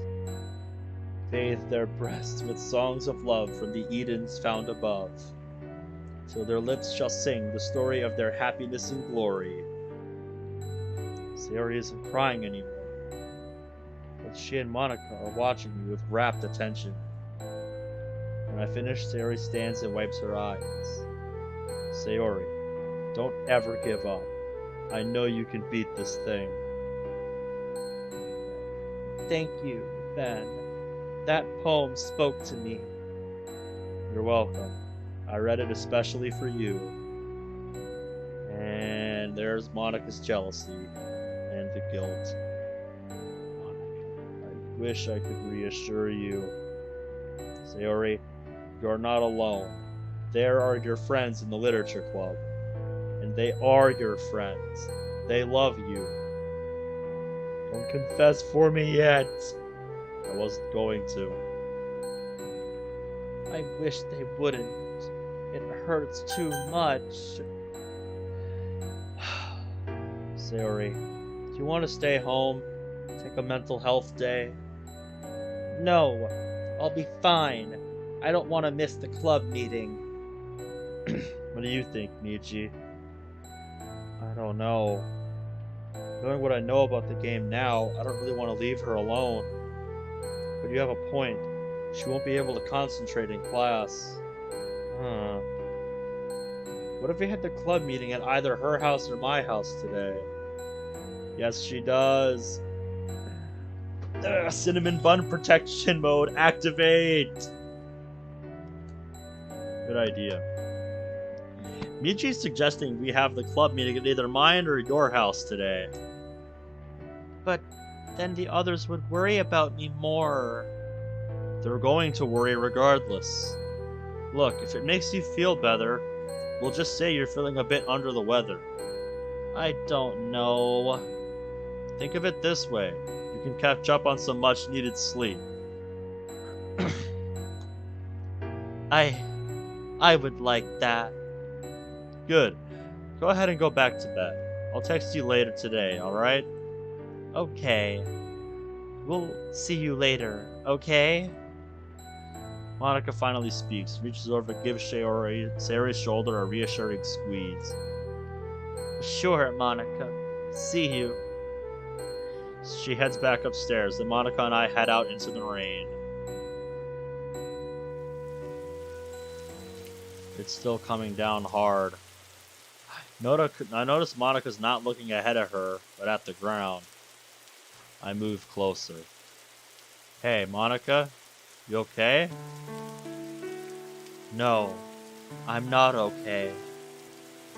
I couldn't find it in myself to say much of anything. I just stood there like an idiot. Some friend I am. Monica, I understand. Dealing with people isn't your strong suit. You're not alone in that. Sayori's always been the more sociable one. Ben, I'm scared. Her depression is spiking, and every time I try to edit it back to normal, something changes it back. Honestly, I'm afraid to keep trying because I'm afraid I might break her. I understand that, but that's not what I was asking about. Nice, dude. That's awesome. I bet, yeah, there's a lot of characters in that game. Monica, are you still jealous? Ben, you know how I feel about you. And not just because you're the player, but because of who you are. I've gotten to know you over the past few days. You were willing to take me in, despite not trusting me. I would do anything for you. You went to Yuri's defense when she was being bullied.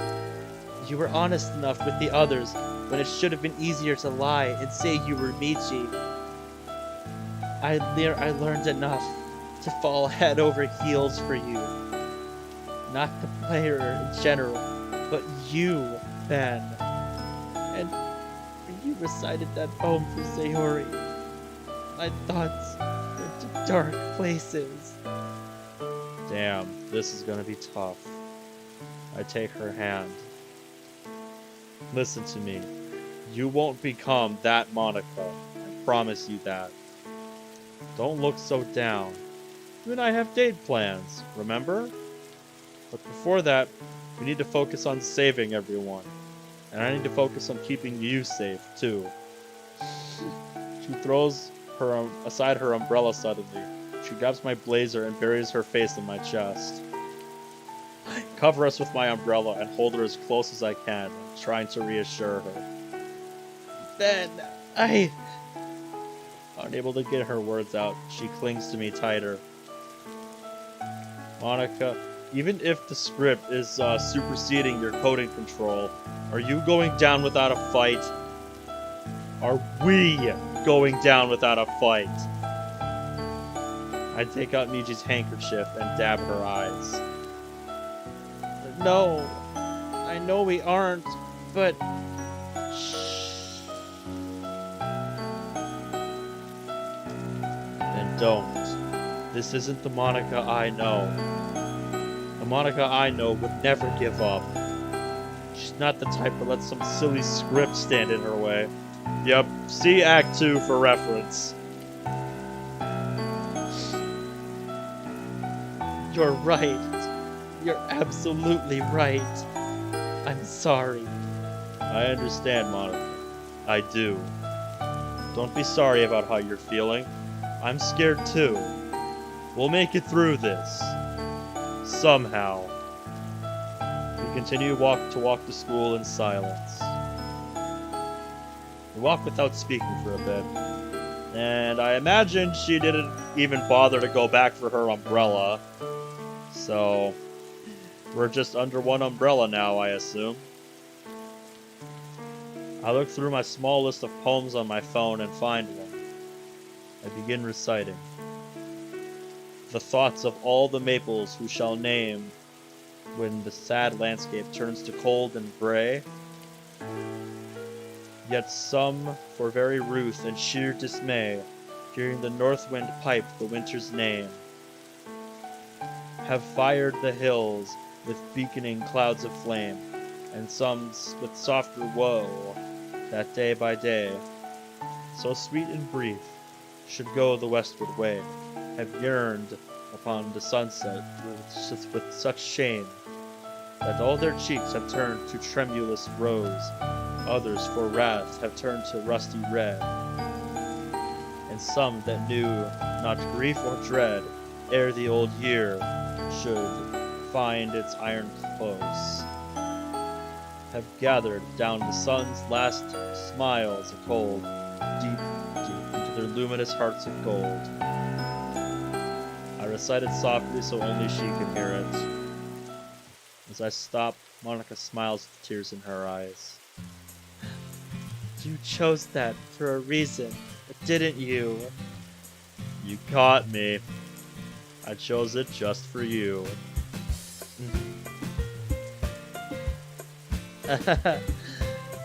Thanks. Where did you get all these poems? I was in a poetry class a while ago. I had to choose some favorite public domain poems I liked. When I was choosing them, I couldn't help but think about poems you all could relate to. I can print them out for you later if you'd like. I'd like that. Everyone liked that. We get to the school gates. By this time, other students are walking down the road to school with us. I get some confused looks. One student waves and asks where Sayori is. She's not feeling well today. That ball of sunshine? Hey, even balls of sunshine need their days to rest. Thank you again for the walk, Ben. See you in the club room. Sure thing, Monica. I go to the locker to get my shoes and notice it seems to be stuffed. I open it and letters pour out. Other students stare at me as I quickly stuff them into my bag and head to class.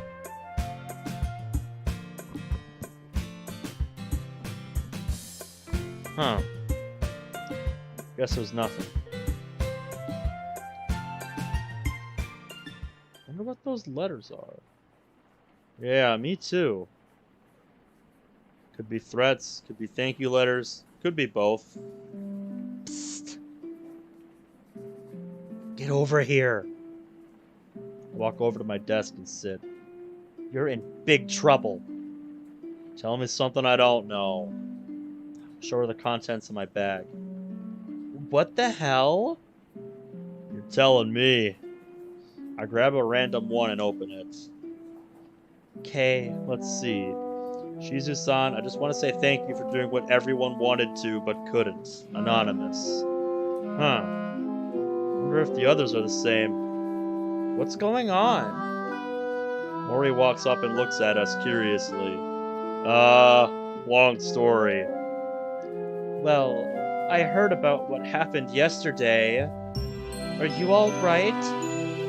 This? 'Tis but a flesh wound.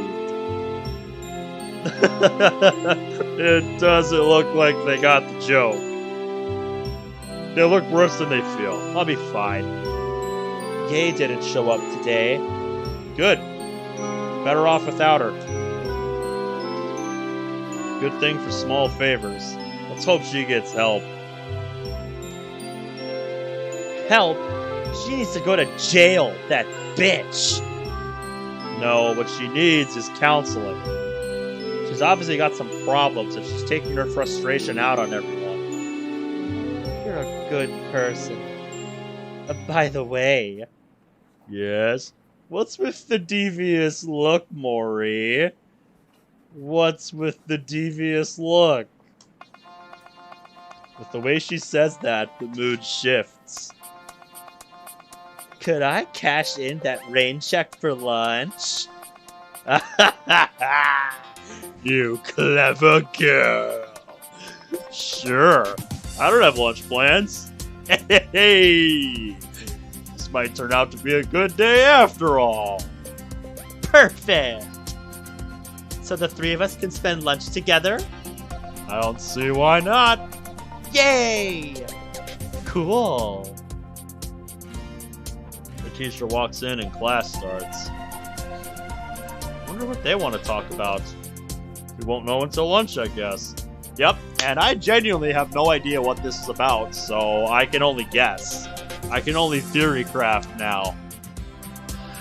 And with that, our routine begins. I start taking notes, and Miji spaces out.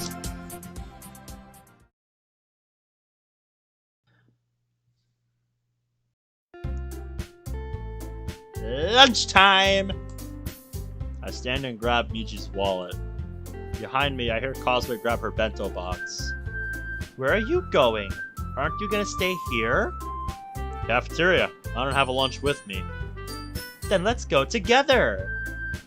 Mori has her own bento box. The door to the classroom opens. I see Monica walking in. Great. Hey, Miji. Wanna eat lunch together again? She sees Causeway and Mori. Oh, hey, you can join us if you want. Are you sure? Yeah! Hell, maybe you can get these two to join the literature club.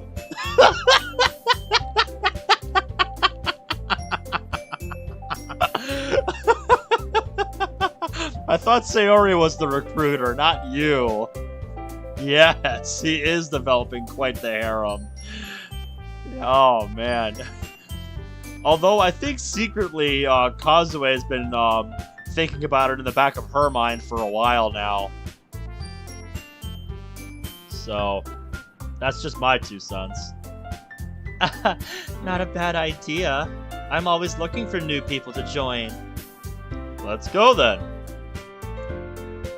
Yeah, I don't think this is quite what Monica wanted, though. I get the chicken curry again. I think I'm addicted to chicken curry. Monica gets the veggie bento. Causeway and Mori get a seat near a window. Monica and I are waiting when she leans over. What do those two want with you? I don't know. Maybe get to know me better? Kazue's acting like she's got a crush on me. Mori's pretty much the responsible but friendly class rep anime cliche. Sakura Academy is certainly living up to its name. Do we really need to be involving them? We'd only be putting them in danger too. They're the ones who approached me. You can only guess why. Monica, I know you're worried and jealous, but please don't be. If either of them want to join the literature club, we'll just tell them they can join after the festival, because we're busy with preparations. They'll understand. But earlier, you said I should get them to join. I said that for their benefit. If we manage to get through this week, we can get more people. Yeah. Something about the way she said that sounds reluctant. I'll try and ask her later. Yeah, you're not going to be able to pry it out of her here, but...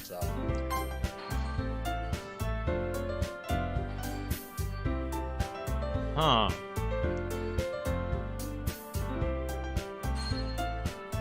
I get the feeling. I'm trying to picture why she's being so hesitant about this, because you know, after the festival, the script is unwritten. Just nothing happens after that. So, you know, what will happen? That's the big unknown, I think. I trust you. Our food is called out a few minutes later, and we both go to the table where the girls are. Mori's telling Kazue something in her cheery voice. Kazue's listening politely while eating some rice. Ah, Miji, Asano-san. I was just telling Tani-san here about the time my uncle's old cow was chased around the farm by a cat. A cat! She dissolves into a fit of giggles. That does sound pretty silly to picture. Like, just try to imagine that for a second. A big-ass cow being chased around by a little cat. Like, how does that even work? Oh, God. That's the kind of wholesome silliness I needed right now. Cow? Fujiwara-san, are you a farmer? Monica and I sit, and the green-eyed president makes a point to sit next to me. Me? No. My aunt and uncle are, though. When I was a kid, we used to visit their house every summer. And go ahead and call me Mori. Farmer girl. Great. Kazu's poking her meal with her chopsticks. She's probably uncomfortable. Not used to this, I take it. I almost asked her if she's okay, but I doubt she wants that kind of attention now. I'll leave her be for the time being. So, Kazue, Mori, are you guys in any clubs? I'm in the art club right now. In fact, I'm the club's president and vice president. Wait, what? How does that work? This girl is capable as hell! That's impressive. But why no VP? Isn't that a lot of work for you? My parents are always pushing me to be my best, but they're also very supportive of my choices. Unlike a certain someone I know. I actually really enjoy that work. Somehow I sense a but coming. But... Well, it's getting way too stuffy for me. There's lots of fighting going on. Know what I mean, Asano-san? Oh, club politics? Exactly. Our senior members are always bumping heads with newer members on what constitutes art. All I want is a place where I can enjoy the things I love. I'd create another art club, but that'd be impossible. Well, what else do you enjoy? Oh, lots of things!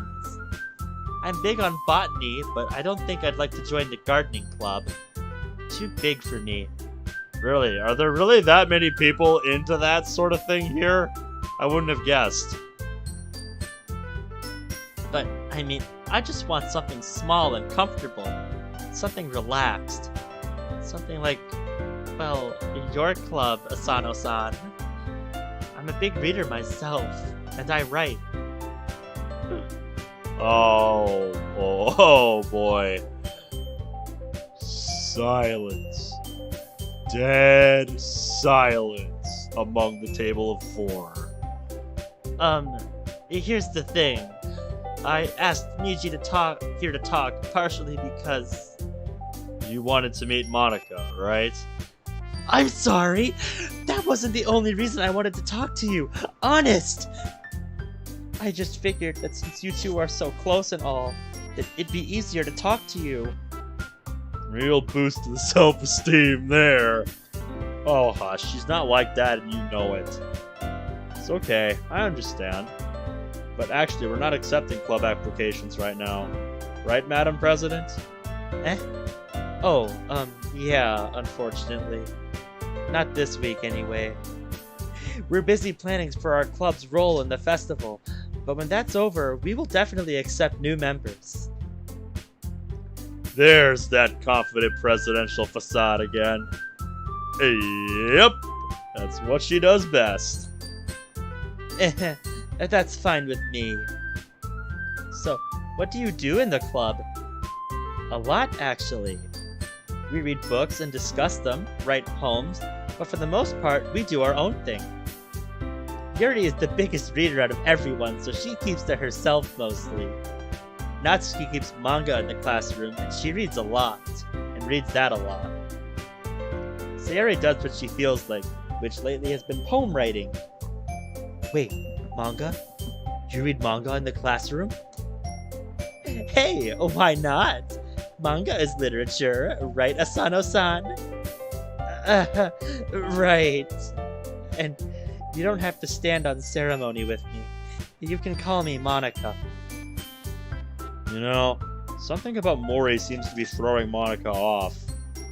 Maybe it's the fact that, in different circumstances, she's known as a fusion of Sayori and Monica. So in a way, it's like she's looking at herself, kind of.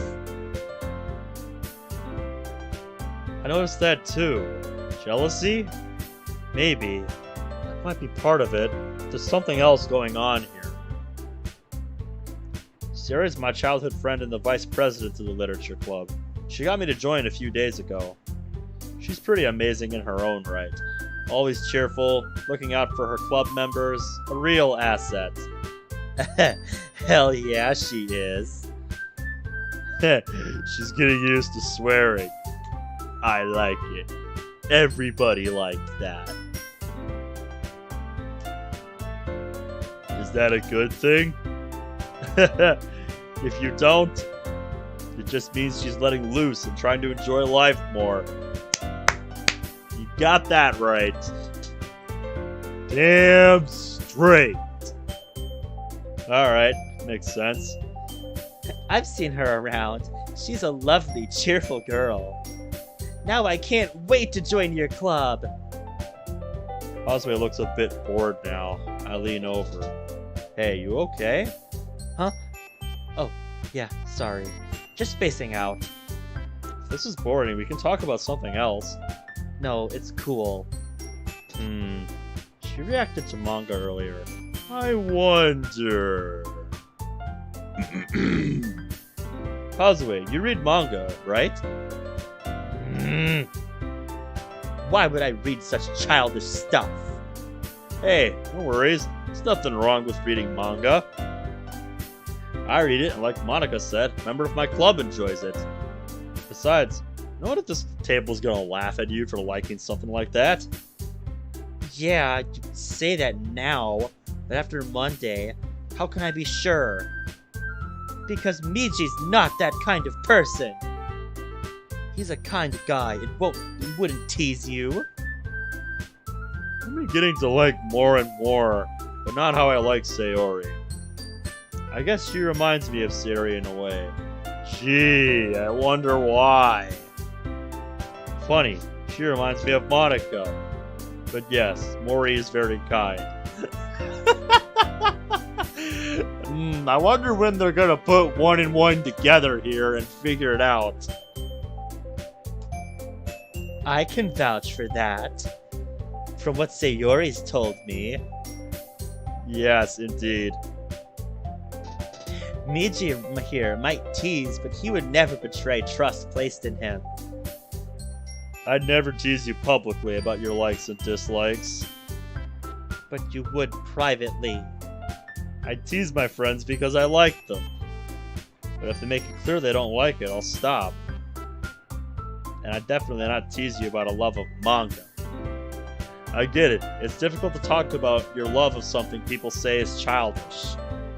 But I've recently learned to say, screw the haters. I'm not gonna hide my love of anime, games, manga, and anything nerdy from anyone. I'm proud of who I am. Goddamn right. That's something I learned a while ago. You just stop giving a shit about what other people think.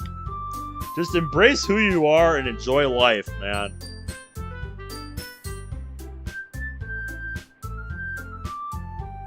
I'll be a lot happier that way.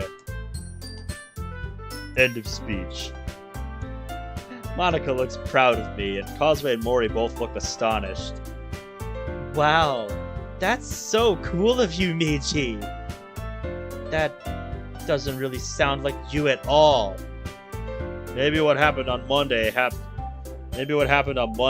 clear my head of all the cobwebs. New me.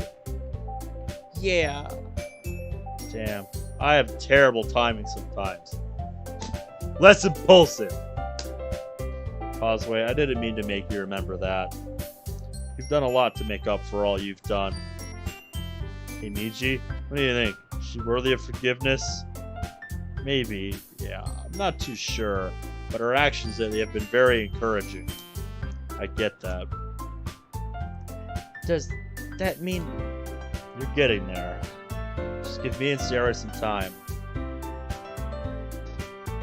She may forgive you before me, but I expect that I'll be able to completely forgive you soon enough. Alright. Good. By the way, Mori? Hmm? You said you liked reading and writing?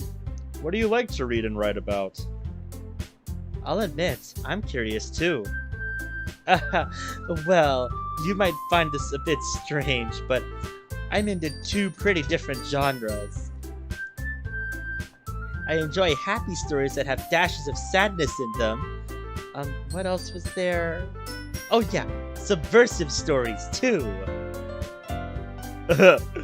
It's as if Monica just realized, wait a minute.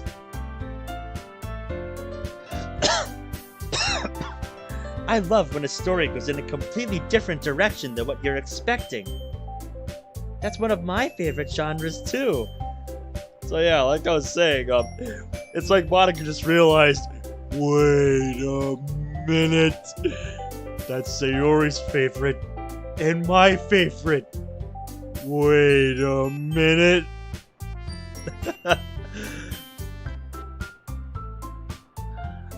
A couple of my favorite stories are Brave New World and The Handmaid's Tale.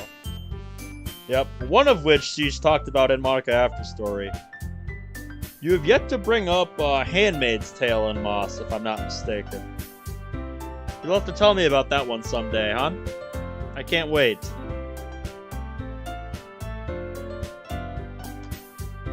I love those too! Did we just become besties for resties? Sure thing. That sounds like such a Sayori-ism. Sayori's said that before, actually. Not surprised. So, what do you write? Poems? Short stories? I dabble in a bit of both. Right now, I'm more into poetry than anything else. Oh, I've been working on a poem this week, actually. It's not ready for viewing yet, but I'll definitely show the club when it's done. We'd love to see it. Yay! What about you, Causeway? Would you be interested in joining our club sometime? Uh-huh. Me? Yeah, I mean, you read manga, so you definitely get along with Natsuki at the very least. I'm not much of a bookworm like your nerdy and busty bookish friend. Whoa, there's a smile. Don't worry too much about that. It's not just about the literature. It's about expanding your mind and enjoying a place where you can read and write in peace. It's pretty laid back. True. Besides, the club could use new members with different and unique perspectives. No pressure. Besides, that could be your chance to make it up to Sayori. You think so? I agree with Miji on this one. You've grown a lot this past week. I'm sure Sayori would be closer to forgiving you if you joined. Miji, too. I'll think about it. Take your time. It's nice to see Causeway finally smiling. It is a nice change of pace. I love characters with a redemption arc like this. The discussion continues, mostly between Monica and Mori. They discuss their favorite literature for the most part. I haven't managed to get involved in the conversation when they bring up Sense and Sensibility. There is no further incident during the discussion. I try to get Causeway involved a bit, but she doesn't seem interested in talking so much as listening. Yeah, that's pretty much me when I'm with friends who are talking about something I have very little interest in. It's like, you know, I'll sit there and keep doing what I'm doing, but just I wouldn't have much input.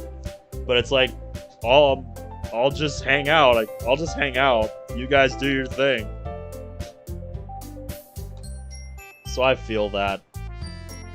I notice she's keeping an eye on anyone who walks by. Perhaps she's trying to act as a bodyguard?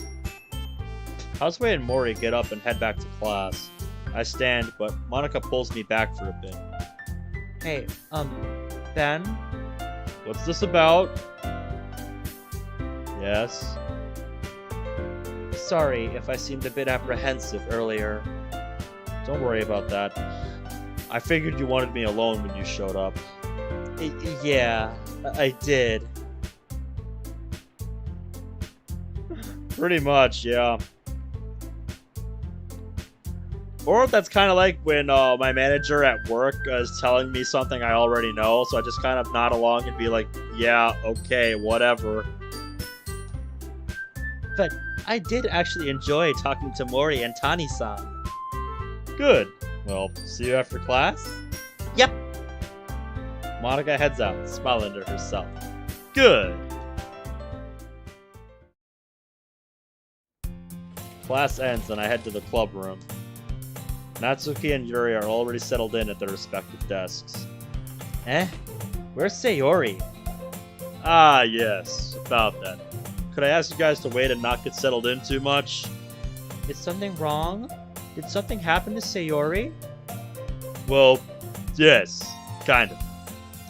Come to think of it, I haven't seen her all day. Is she sick or something? What should we tell them? No idea, honestly. Your call. Fine.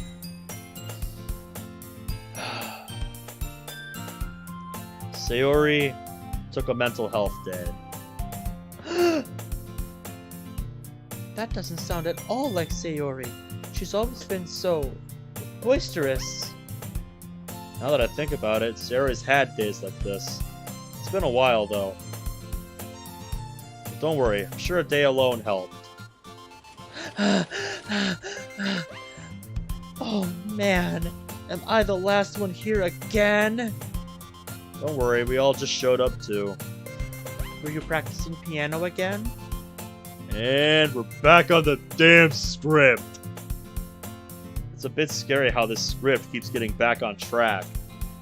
Makes me wonder if the script is the real enemy. The script can't really be the enemy. It doesn't have a mind of its own. Yep, it's just kind of, it just kind of exists. It's a function. Guess so. Yeah. You must have a lot of determination. Starting this club and now picking up piano. Well, maybe not determination. but I guess passion. Remember that the club wouldn't be here if it wasn't for all of you. And I'm super happy that you're all willing to help out for the festival, too. But today's going to be a little different. Different how?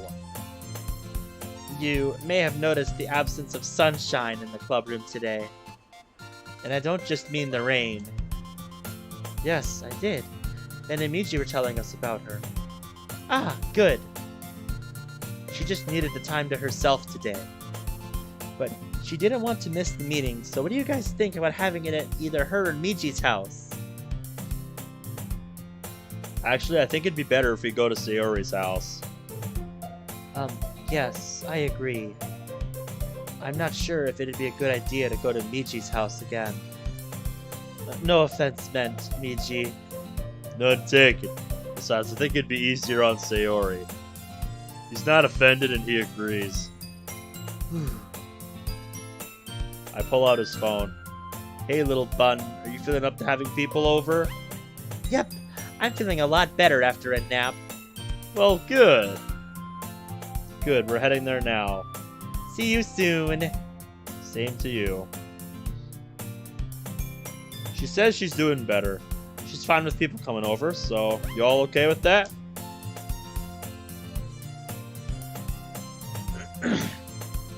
Natsuki's the only one who looks a bit hesitant, looking back at the closet. I guess so. I'll grab my copies of Parfait Girls for her later. Alright then, y'all ready to go? Yep. I'm ready. Same. Then let's go! Monica reaches over and turns out the light. I grab my bag and head out. We all start walking towards Sayori's house. The rain looks like it's slowed down a little, but darker clouds in the distance threaten heavier rain. That's too bad. So, who's ready for the festival? Ah! I can't wait for the festival! It's gonna be great! Weren't you complaining about it just yesterday, Natsuki? Well, yeah. I'm not talking about our part of the festival. But it's a whole day of school where we get to play and eat all kinds of delicious food. She sounds like Sayori. And you sound like the game version of you. Oh damn, I do? Wonder if the script still has some control over you. It might have some over both of us. Yeah, I guess so. That's something we should discuss with Monica as soon as possible. Especially since the weekend's coming up. Then, Miji. Yoo-hoo! Stop spacing out there, nerd boy. Oh! Sorry, you were saying?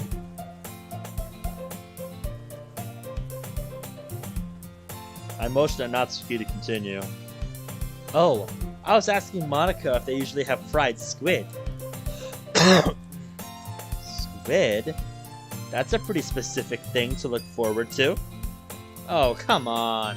Are you saying you don't like squid? You, of all people? Eh? I didn't say I don't like it. Besides, what do you mean by you of all people? Because it's right in your name. Monica.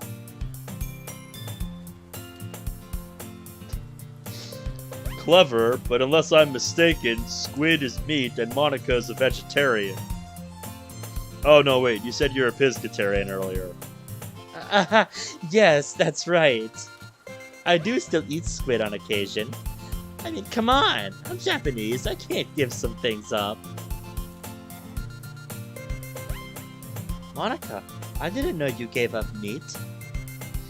Yuri's voice is a bit louder than usual in order to be heard over the rain. Me neither.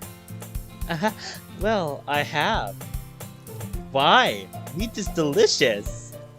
Yep. Can't deny that.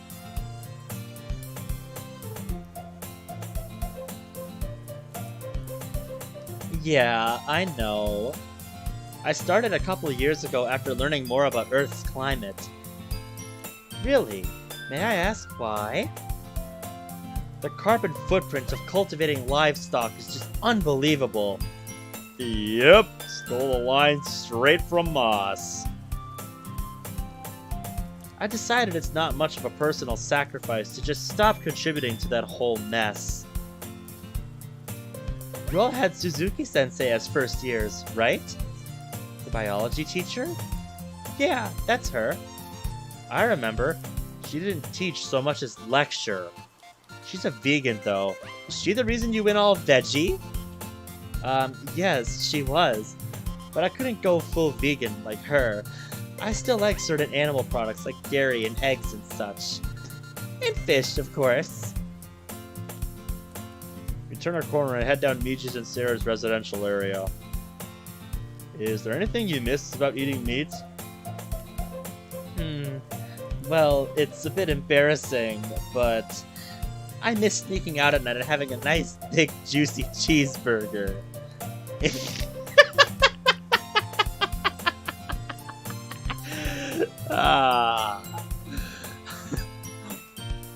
Well, maybe when you get here, we'll have to do just that if you're feeling up to it. I admit, that's not what I expected from Monica. No, me neither, man. Me neither. Well, what do you know? Well, you know, there are veggie burgers. Yeah, I know. I've tried them. It really isn't the same. The taste isn't all that great. Yeah, I know all the commercials try to make it sound like it, and I haven't had one myself, and I don't want to. Because they can prop it up all they want. They'll never convince me.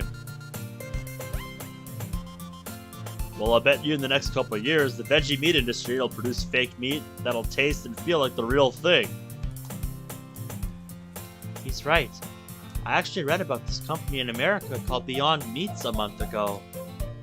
They have this burger patty called the Beast that looked real. And there are other companies, not just in America, but around the world, who are working to create lab-grown meat.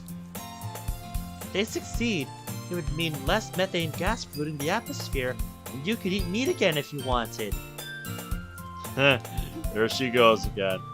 Interesting bit of trivia. Ah, yes.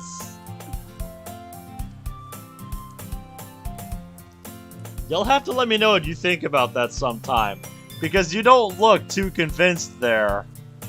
You don't look too convinced there, Monty. Alright. I'll get back to the game. Yuri notices us looking at her with curious expressions. I was rambling, wasn't I? No, not at all. That's some exciting news for me. Maybe I'll be eating a nice juicy slab of meat again sooner than I thought.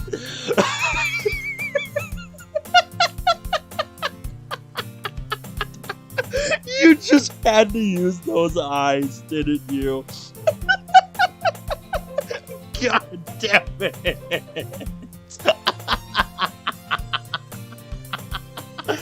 You just couldn't help yourself, could you? God damn it.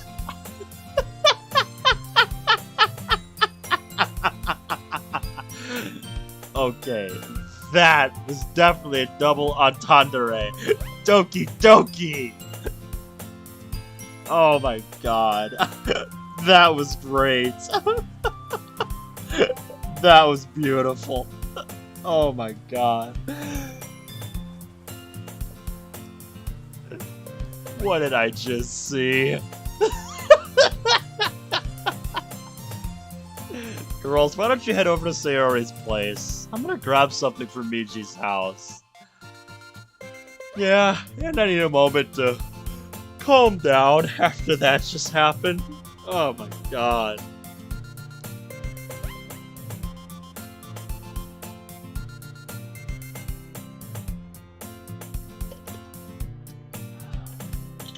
My god. That was too good.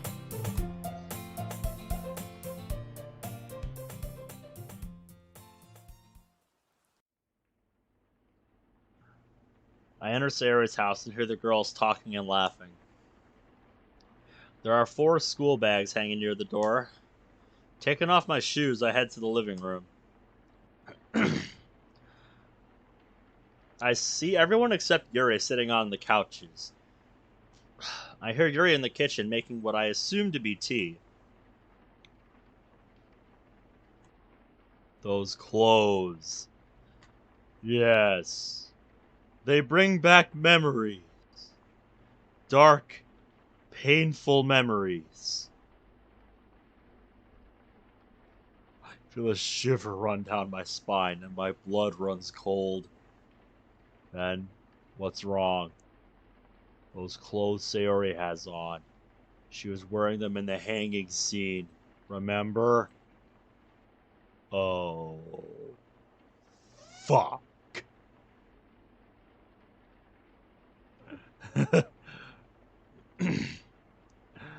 I think they're getting a bit... I want to say they're getting a bit ahead of themselves here.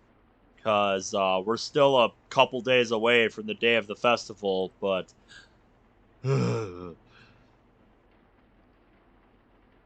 I want to say those are just her usual pajamas, but I don't know. Thank God you burned that noose. No kidding. Let's go in. Yeah.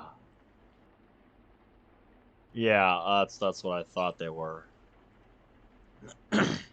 She looks better than this morning. What'd I miss? I sit down next to Monica. Sayori was telling us about a funny dream she had. Oh? Do tell. Well, you wouldn't like it. It was about Miji. Wait, it was? Oh boy. I can feel his embarrassment. Oh boy, I can't wait to see this. This is gonna be... I want this to be just an award-worthy moment. That's an even better excuse to hear. Go on. No! Yes! What do you mean? Like, a certain gift from the Sprite packs, you mean? Because, later I can show you how to do that. Because, the process is not intuitive at all. Like, legitimately, if I showed it to you right now, if I tried to explain it right now, you would think I am bullshitting you. Yeah, dude. It took me a while to fully understand how to gift, Monica stuff like this through the Sprite packs. And, like, fully understand how it works. Because the process is not intuitive at all.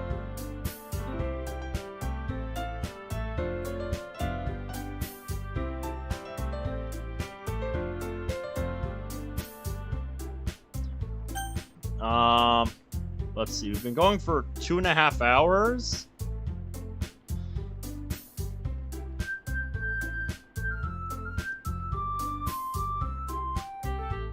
Let me start over then. So, the dream started out where Miji and I are walking to school, right? Only Miji had the head of a donkey! Oh god! What? Oh no, I don't... Oh god. I know we're talking about a dream, but good god. Where are you going with this, Sayori? Oh, nice, he did a spit take. Let's go. He did! Laugh it up, fuzzball. He did! He did! I guess I was the only one to notice, though. So there we are, walking together when Monica comes up. She had the head of a snake. It was so weird. I wonder if these choices are symbolic of something. They probably are. I was a snake? Weren't you scared? No, just confused. So she comes up eating an apple, and I ask her when she got a snake head, and she acts like it's completely normal.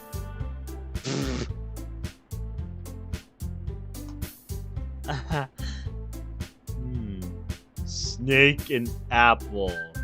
Something tells me Monica knows the metaphor here. Well, if it's a venomous snake and she's eating it, then she's sinking her venom into the apple. That's what I think the deal is. Poisoning the apple. I reach over and give her hand a quick squeeze. You're welcome. So what happened next? Well, next, Natsuki and Yuri walked up. Yuri had a wise old owl head. Natsuki had the cutest little kitten head.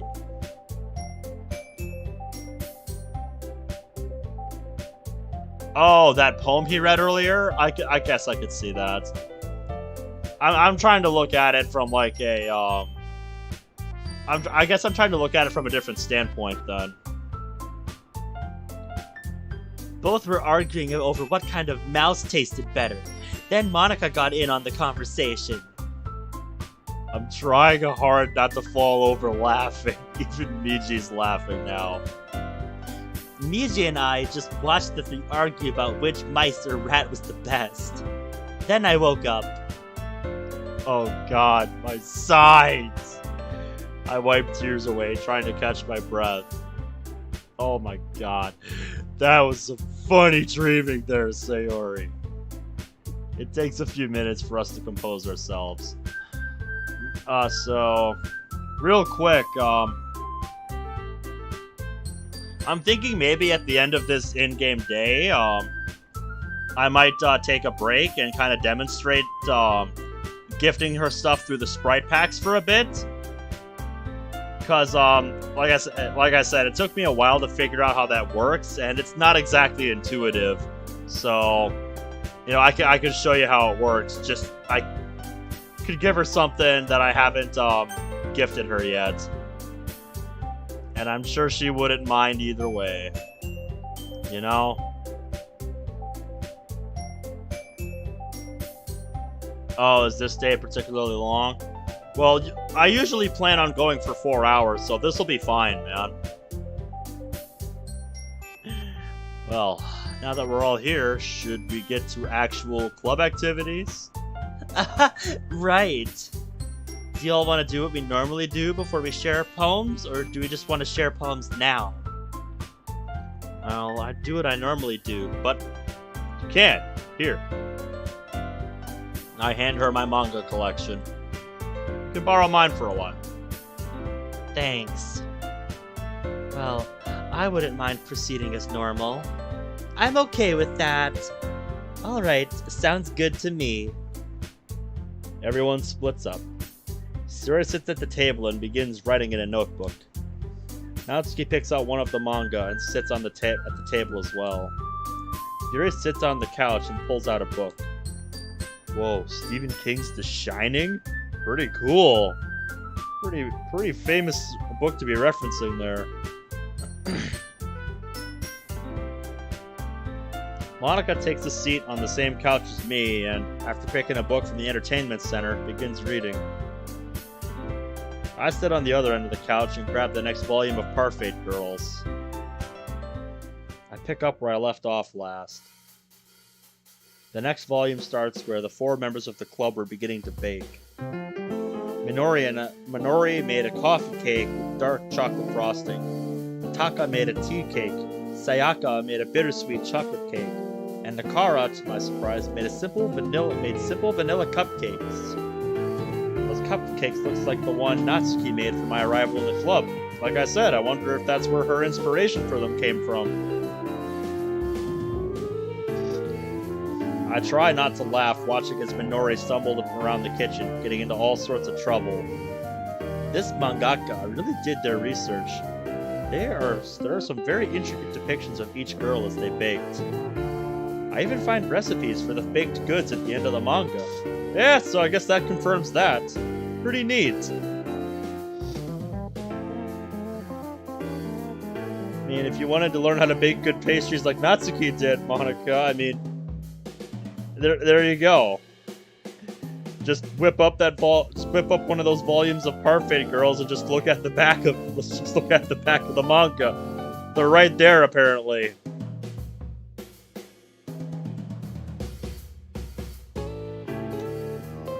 At the end, everyone tries the others, but realized that they needed another opinion. Yep, big brain time. Because she has said that to me, that she wants to learn how to make good pastries like Natsuki did. He wasn't the best cook, but he could be their taste tester, as he had quite the experienced tongue. The four agreed that each of their pastries were good, but they needed a second opinion. The volume ended with the four heading home and Sayaka texting her friend, who was seen in the last frame as a handsome-looking teenage guy. As I put it down, I remember that Natsuki said something in the original game about there being more to this manga than meets the eye. Wonder when the action comes in. Yep. I grabbed Portrait of Markov. The next chapter starts with Fujiko's first day at school. She spent a lot of her first day being shown around by Masai. The school was old, having been built just before World War II and not having many upgrades since then. Still, Fujiko described it as having experience and maturity. However, Fujiko seems to be feeling a little tense about the people. She described them as being too friendly, and it made her nervous. However, she chalked it up to new school nerves. She meets some of Masai's friends that day as well. Near the end of the day, as she was picking up her bags, one of her new fellow students, a quiet kid that Masai had described as that weird kid, bumped into her and dropped something. Fujiko picked it up and saw that it was a notebook labeled Libitina. She called out after the classmate, but it was too late. She decided to keep it and give it back to him later. Oh boy. When she got home, she went to her room to study. When she was done, she reached into her bag and pulled out the notebook. She let curiosity get the better of her and began to read. What she found was chilling. There was a list of names, some of which she recognized as names she'd seen in her research. She found newspaper clippings that had been glued to the notebook that detailed disappearances from back in World War II. She then closed the book, not wanting to know more. She put the notebook back and finished her studying. The chapter ended with her going to bed, still feeling uneasy. Okay, everyone. Monika's cheerful voice breaks through my reverie. Why don't we share our poems now? Everyone stops and grabs their poems from their bags. I retrieve mine and Miji's poems as well. Turning, I see Monika waiting for me near the couch. Need a comma there. As I look at her, I get the sudden suspicion that her smile isn't a genuine one. Hey. Hey! Oh, I know I asked this in the game, but I really do want to know if you've thought about what you're submitting to perform at the festival. Oh yeah. I smile and decide to make a joke.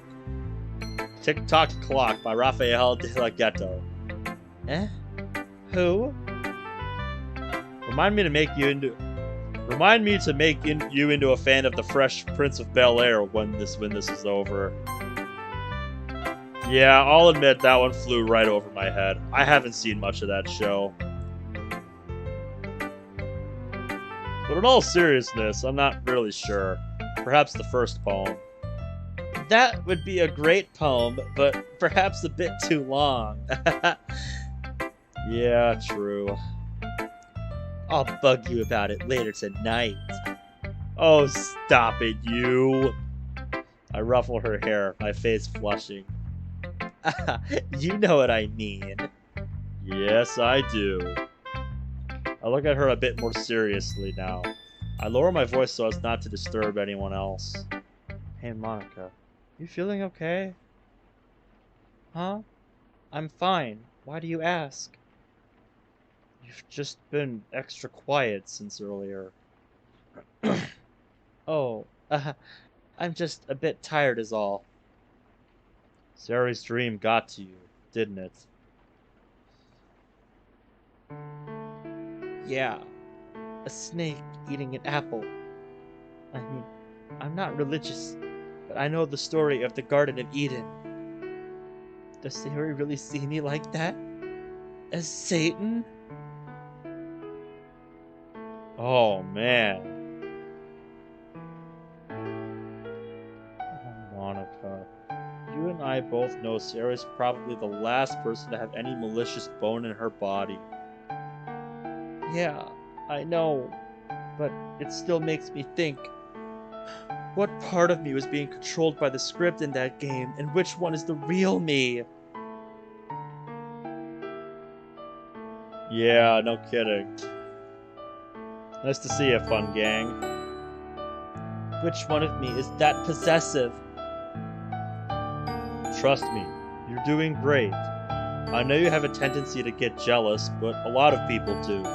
There's nothing wrong with you, okay? You are not that Monica. You won't become that Monica. Ever.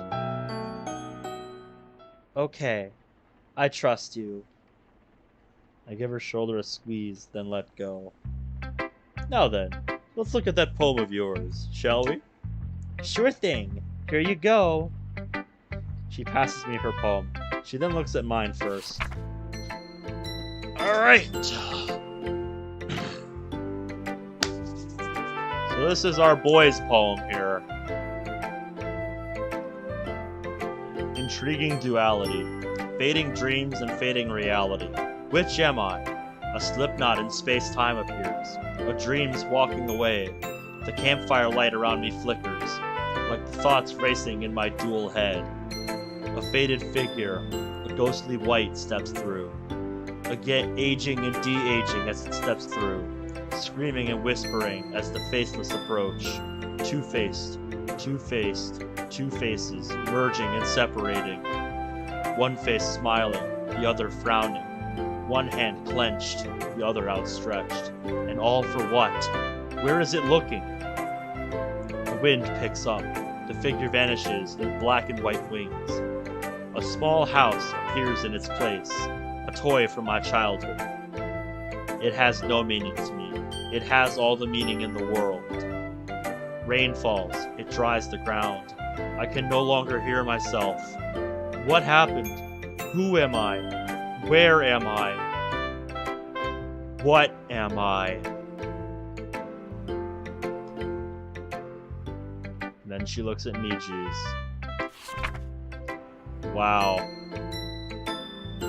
We are of two minds of everything. What should we eat today, meat or plant? You say that meat is good, the other says I can't. We are of two minds of everything. The fair comes, and do we go? He says yes, and I say no. We are of two minds of everything. A pleasant afternoon walk or a run? He asks if I am up for that, but I'd rather be inside having fun.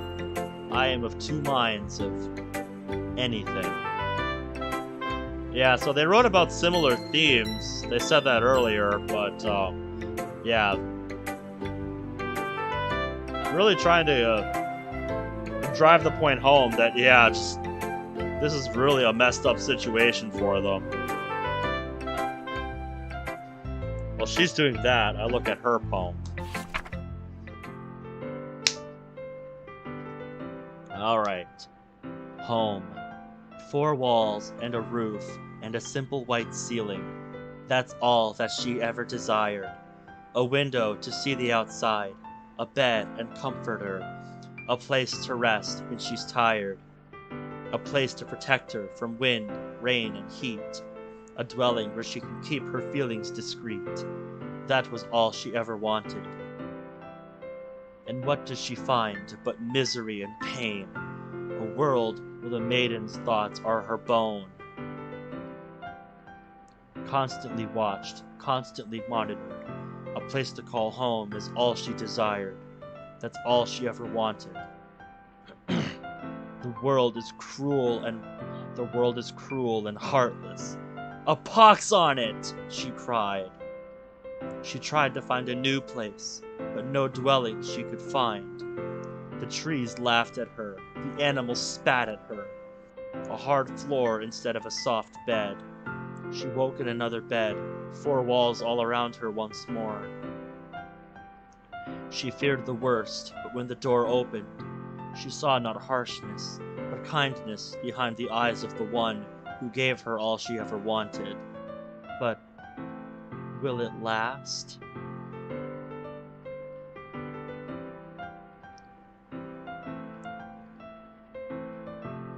A lot of Monika's poems come across as a sort of inner monologue of her life, I feel.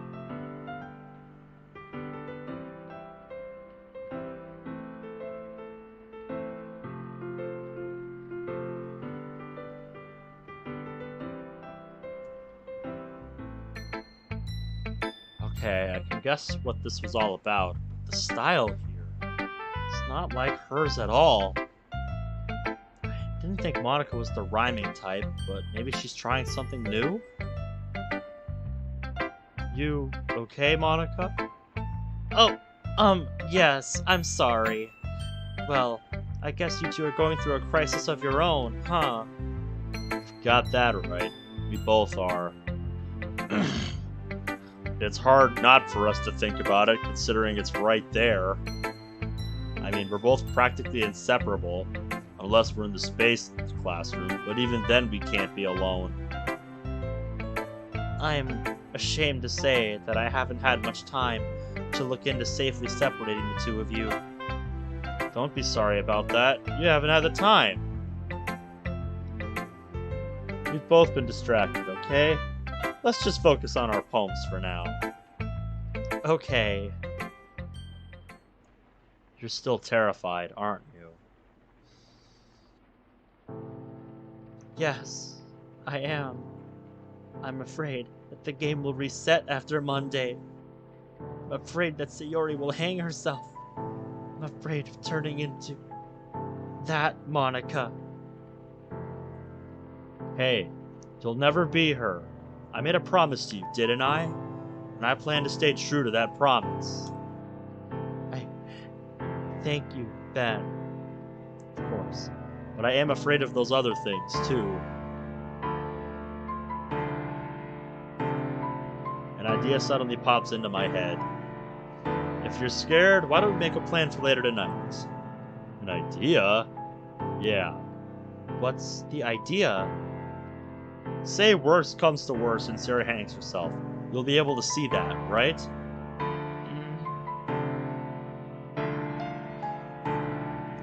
If she does hang herself and the game freaks out, perhaps we could pull her into the space classroom? You said yourself that the game's script has no meaning in there, right? Yes. Then perhaps we can revive her in there. I see where you're going with this, but there's a flaw in your plan. What is it? If she tries to leave the room, I don't know how the game will react. It could delete her or hurt her in some way. And we keep her in there. I don't like the idea any more than you do. Let's continue this at home, okay? Back to the poems, for real now. Alright. Yeah, that is very concerning to think about. Man. If Act 1 here goes up to that point, then man, I do not like the implications of that. I'll look over her poem again. I know we mentioned it earlier, but I wonder if this poem would be closer to the one you might have written if you hadn't had your epiphany. Judging from your backstory, perhaps your poem would be a hint as to your home life, or in this case, lack thereof. Yeah, maybe? I don't know, but it makes sense. Yeah, so what about you, Monika? Opinions on ours? Huh. Can I start with yours, Miji? Sure. Alright. You know, it seems as if there's less of the minigame's influence in here. This poem isn't really geared towards any of the girls today. But in and of itself, it's very resentful, I guess is the emotion I feel from it. This hasn't exactly been the greatest week for me. Miji, are you feeling resentful towards me? It's hard for me not to be. Believe me, I feel terrible for resenting you, but being trapped in my own body while some stranger runs it sucks. And you're not out of the woods either, Ben. You haven't even tried to give me back control. There hasn't been time, Miji. Don't give me that bullshit. Not the time for this. There's been plenty of time during our free time, but you've spent it flirting and making kissy faces with her.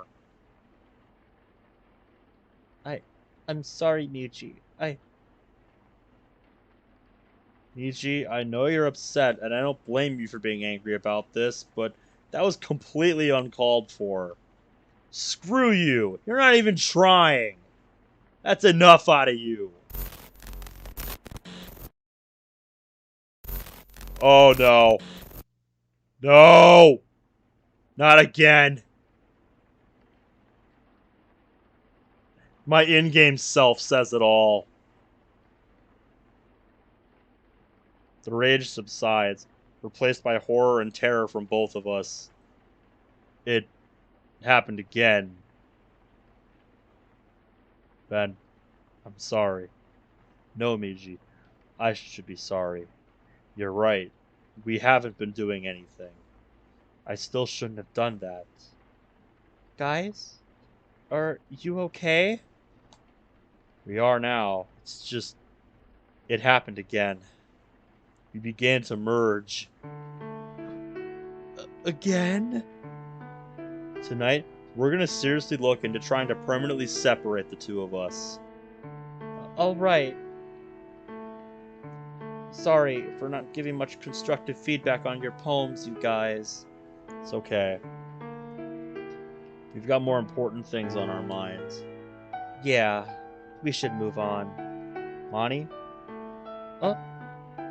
Yes? I'm really sorry about what just happened. That smile feels forced. No need to be sorry. We seem to be doing a lot of apologizing. We do, don't we? I grab my poem and head to where sayori's waiting at the table. Hey Ben, hey Miji. Her smile falters when she sees the expression on my face. Are you guys okay? Perceptive little bun. Huh? Oh! Yeah, just lost in thought. Here you are. I admit, I wonder what she wrote for the day, since the original game doesn't show it. I'm sorry, but I didn't write a poem last night. It's okay. Depression does that to people. Drains them of motivation. You don't have to apologize. Huh. Why do I feel like this is the exact action that Miji would take? These are your best ones so far. They're both really, really nice. Sayori starts forming tears but turns away to compose herself. I give her some time before I speak. Sayori, look at me. Time to attack the sadness! Yes?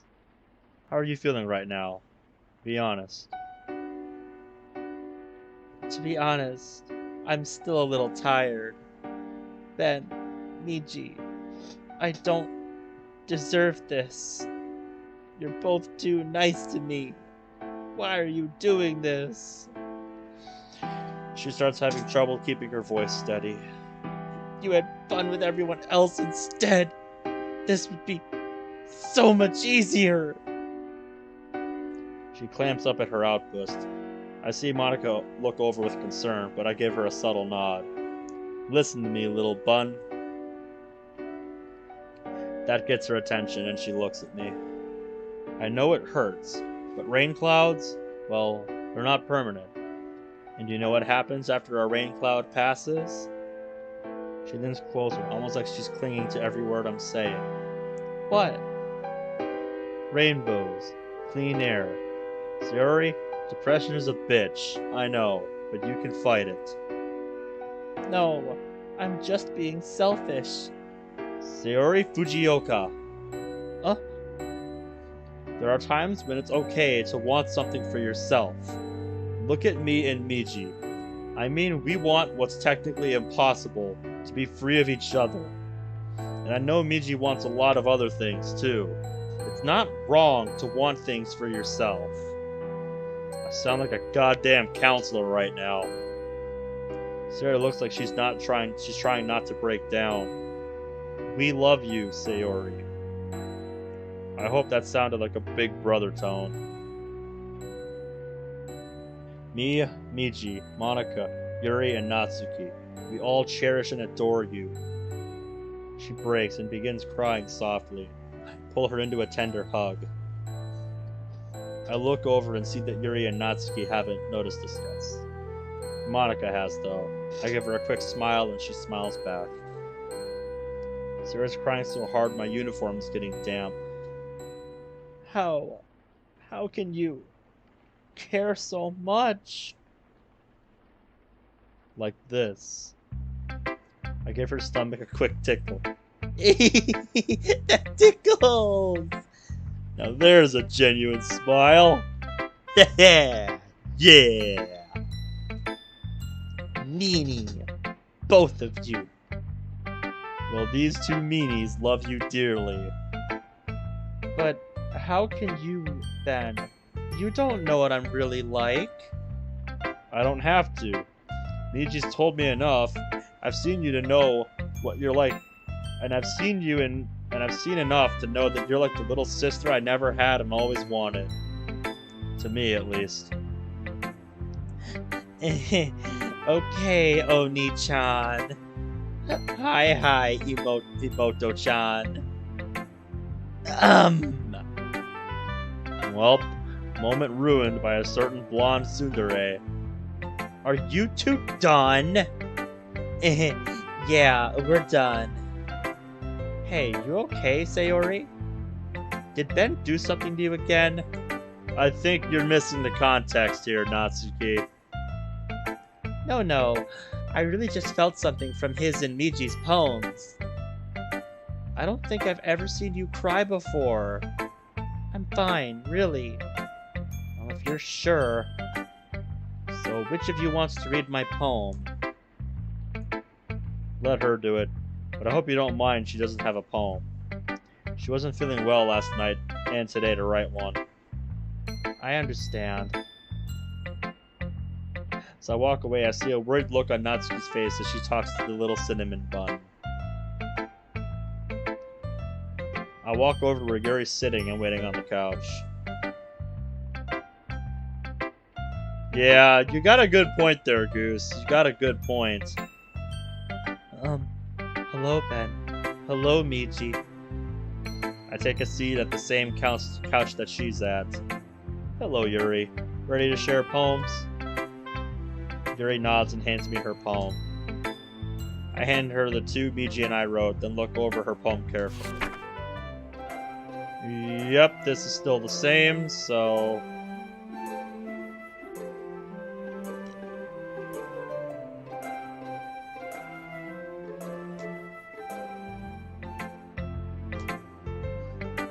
I look up from the poem and see Yuri looking over the poems. I wait for her to finish. Maybe start with Miji's poem again today? Go for it. I'll let you know what he says. Miji, did you decide to do something different today? Kind of, yeah. I'm guessing recent events inspired you? Yep. Did you two really fight about everything? That is a... Oh, that was rude of me. Forget I said anything. No, it's okay. Both of our poems were inspired by recent events. Yes, and we've had fights. I see. It's bad, isn't it? No, it's not bad. I agree with Yuri. It really isn't. Well, for me, I believe what's most important is exploring and discovering yourself. And I've really been doing a lot of that recently. Besides, I'd hate to disappoint you. Eh? Why me? Well, you're always sophisticated with your writing and have the most advice to share. Is that so? And we're back on script again! What the hell? Ugh. That must be terrible. For me to have become someone whose opinion is fearsome. How unlikable of me. Before she can continue, I put both of my hands on her shoulders. She looks at me, obviously trying to figure out what's going on. Yuri, that's not what Miji meant at all. No, of course not. I just meant that I respect your opinion. I see. I'm sorry that I always overthink and come to these sorts of conclusions. I'm just a little too used to it. Being disliked, you mean? The memory of Yuri's bullies comes back to my mind, and I have to struggle not to see red. What am I saying? I'm sorry, I didn't mean to bring that up. Not knowing what to say, I let her regain her composure. I'm sorry. I lost my composure for a bit. It's okay, Yuri. We all do sometimes. So what do you say we switch to my poem now? Okay. Well, your poem, then. It's definitely an amazing one. I can tell your writing has improved since that first one you showed. Well, I've had a couple years to improve. I'm glad. Sharing our writing like this. It's a lot more fun and rewarding than I anticipated. I need to remember to thank Monica. I think we all felt a little awkward at first. Now it seems like everyone is enjoying sharing their writing, seeing what others think. No argument here. This has been a very fun and rewarding experience for me. Well, have you learned anything about yourself, Ben? You know? Yeah. I've learned a lot about myself through these poem sharing sessions. Good. I believe that writing is a very personal way to get in touch with yourself. In the end, it doesn't matter if you're a good writer or bad writer. And even my opinions are just opinions, you know? But even so, this feeling, I'm so glad I got the chance to share my writing. I never thought it would feel like this. I can't believe that you're so good at something and you've never even shared it with anyone. It's kind of a shame. Maybe, but it's not like I really had a choice. Then, Miji, during lunchtime, I eat by myself. Did you two know that? It's a great time to find a quiet spot and do some reading. You know, I do remember seeing you on Monday in the cafeteria reading something. You looked so relaxed with that thermos of tea and that book. Yes, I really enjoyed that book. In fact, I always have some books with me. That sounds about on par for you. You could say I really enjoy reading. Well, that's one way to put it anyway. She really is a bookworm stereotype, isn't she? Yes, she is. Let's just keep listening. Books are so full of amazing and inspiring people. People you want to fall in love with. Or people you just know would make a really good friend. Cheerful people who always put a smile on your face. Or deep thinkers and problem solvers who discover the mysteries of life. So when you look at it that way, I'm surrounded by friends every day. You know? And those friends don't laugh at me. They don't tease me for spacing out all the time. They don't make fun of my body type. And they don't hate me for acting like a know-it-all. Yuri. Having her open up to me like this was on my agenda, but not like this. I'm not a know-it-all. The opposite. I don't know anything. I don't know how to talk to people. I don't know how to make people see me as normal. I don't even know how to make myself happy. I have all these feelings, and all I can do with them is read and write. But it wasn't until now that I started sharing it with you and everyone else. that I really understood what was missing all this time. I know I'm a difficult person. I speak too slowly. I second guess myself all the time. I read too deeply into things. But every time, you've always treated me just like anyone else. It's so rare that I feel comfortable with myself when I talk to others. But that's why every time I talk to you, I just feel really happy. I really like seeing this side of her. I've seen it on screen, but seeing it in person is just amazing. It really is. This is the side of Yuri I can relate to a lot. This is why Yuri is my second fave. I can relate to that story a lot.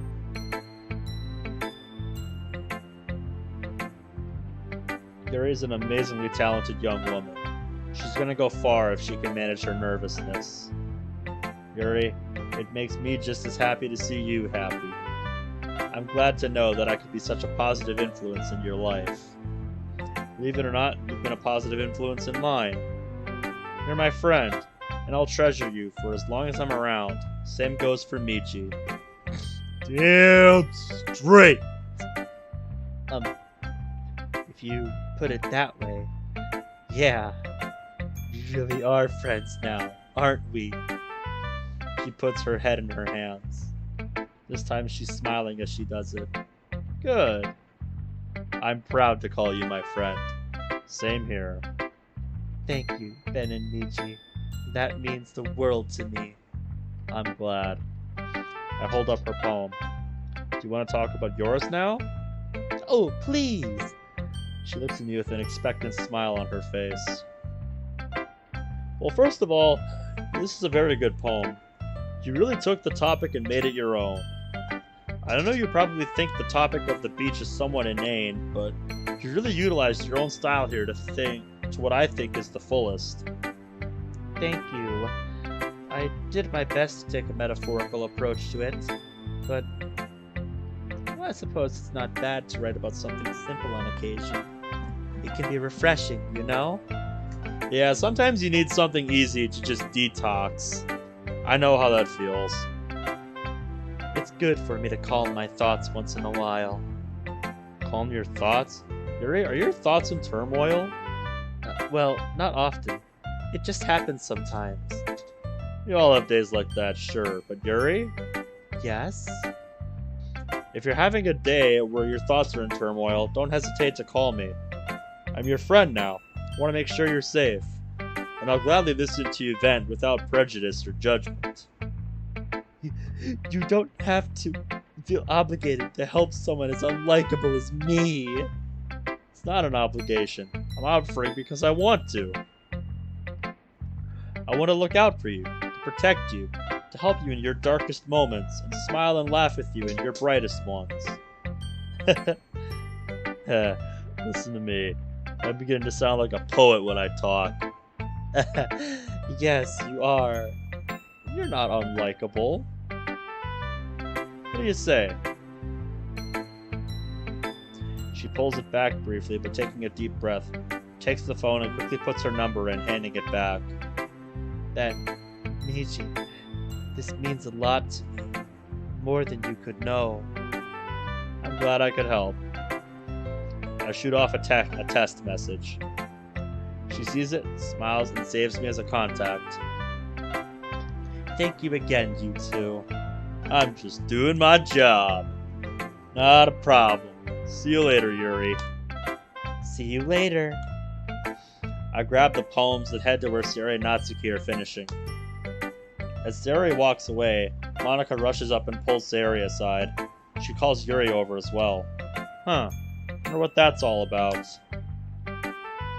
She's really trying to gain my trust and it's working. I think this is the real her. She probably called Yuri over as a third party and someone I trusted. Natsuki's waiting for me at the kitchen table. What were you doing? Having another deep discussion with Yuri? Well, it was mostly me listening to her talk about her thought process regarding the beach poems you two wrote. Oh, I see. I hold up both poems again and place them on the table. Let me see, let me see! She snatches them up. Whoa! Bit eager, aren't we? Shut up! Yes, ma'am! She looks over our poems and I take a moment to read hers. This is the same, so...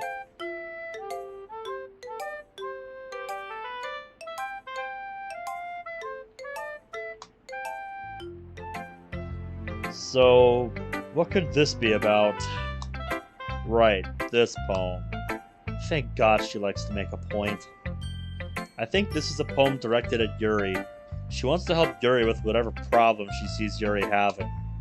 She might not know the specifics yet, but she senses something is wrong. Yeah, okay, I think I can see that.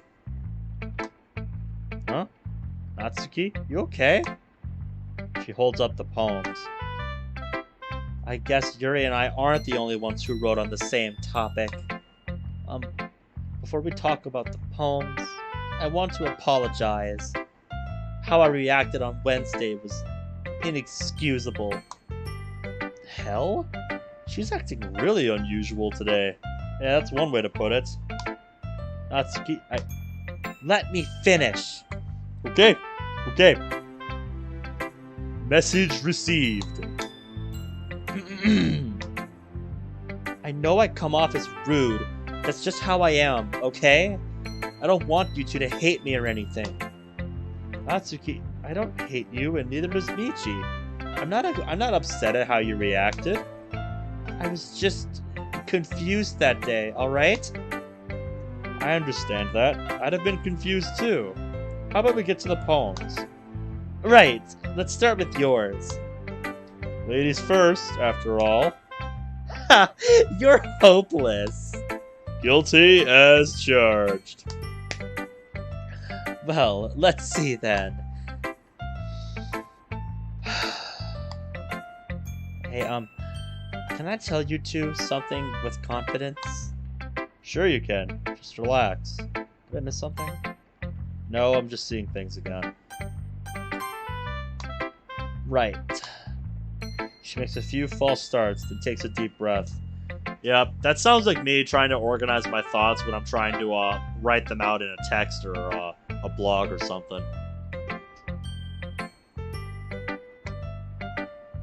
This isn't easy for me to admit, but I really do like both your writing.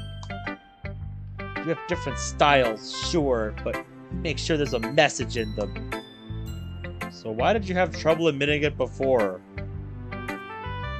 Well, of course! I just had to put you in your place a little bit. It's not like... it's not like I was shy or anything stupid like that. Or jealous. I really wasn't jealous. Just because you two happen to be good writers. It's such a dumb thing to get jealous about. Natsuki, What?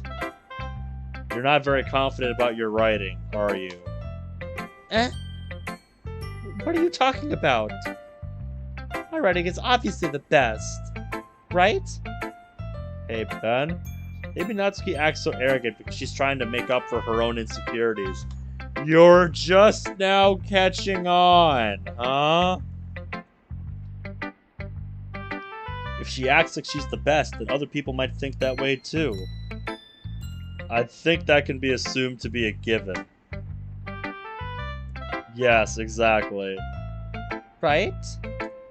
Ben? Miji? Please just tell me you two like my poems. I don't care if you hate them. Just please tell me I'm the best. I just really need to hear that from someone. Her lips start to quiver and her fists clench up tightly. I reach over and put a hand on her shoulder. Natsuki, I don't like them. I love them.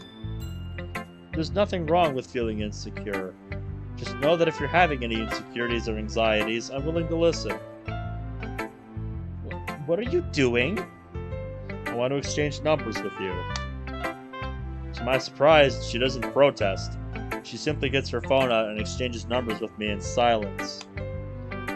I know I sound stupid, but there's a reason I never shared my poems before this. Because, well, because nobody ever takes me seriously. What's the point in sharing my poems if people just laugh and say, "That's so cute, just like you, Natsuki"? Sometimes I don't want to be cute, but nobody understands that. I try really hard when I write. I know you do. Jeez. Style doesn't matter. The emotions are there. Why can't anyone see that? I just want... Okay, I don't care if she kicks me into next July. Reaching over, I pull her into a tight embrace. Very funny, because it'll be July pretty soon here. Wow. That is one huge coincidence right now that I'm streaming this near the end of June. Huh? I understand, but let me say something really fast. Yes, you're cute, but you're a lot more than that. You're confident, you're energetic, and always looking forward no matter what life throws at you. You have qualities that I aspire to. I have mad respect for you, girl. Thank you. That means a lot to me. You better keep your promise, or you'll be singing soprano. You're my friend, Natsuki. If you ever need me, I'll be there.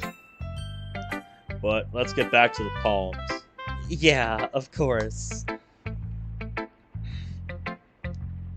So I know you two agreed on this topic, but why do you want to write about it? Yeah. I feel like I kept writing about negative things, so I wanted to write something with a nice message for once. Besides, the beach is awesome! Kinda hard to write anything negative about the beach. Well, Yuri's take on it was a little more solemn. Jeez, she better not have said anything bad about mine. Not at all. Good. Ugh, you can really see her doing that, too. Us both writing about a simple topic, then trying to impress me by coming up with something all fancy. Hey, remember what I said on Wednesday? Both your poem styles are equally valid. She has her style, you have yours. Well, it's not like I care. You sure sound like you do. I just did it anyway.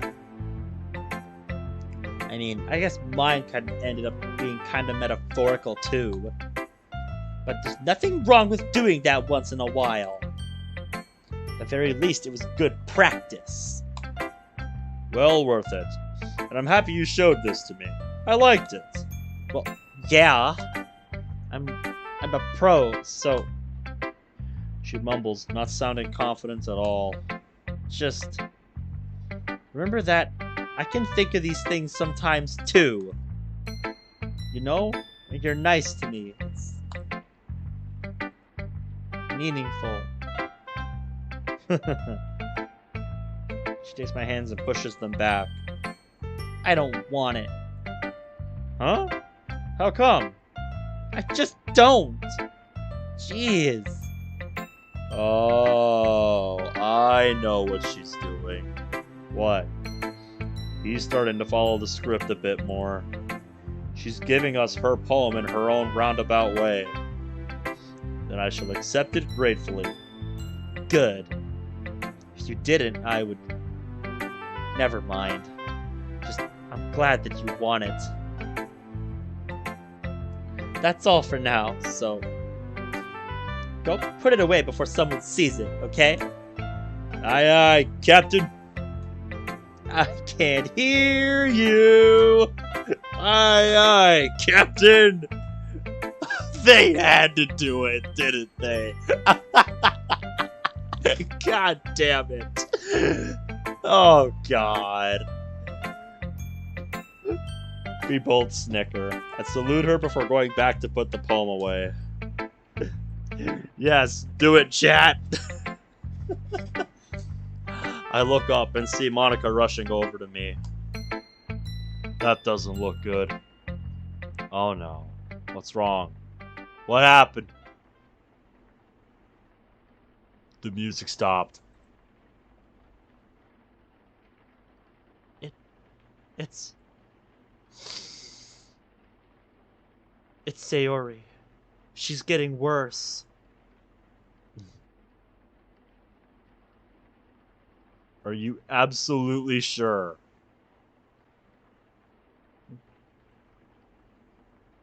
I'm losing control. If I ever had control. I've tried to edit the depression back to where it was before, but even less. But no matter what, it shoots back up. Mm.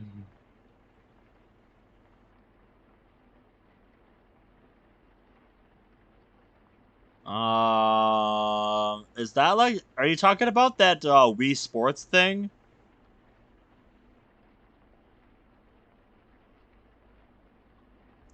Oh, on Super Smash Bros. Oh, okay.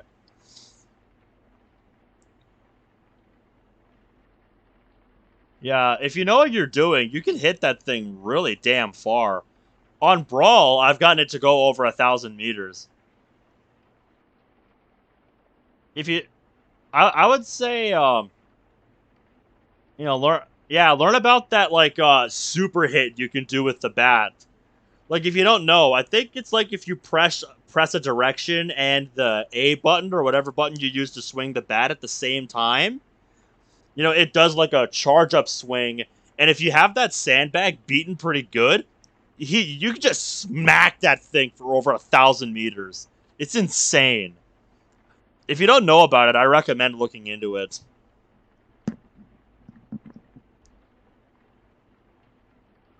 What the hell do we do here? Is the script really in control? Yep.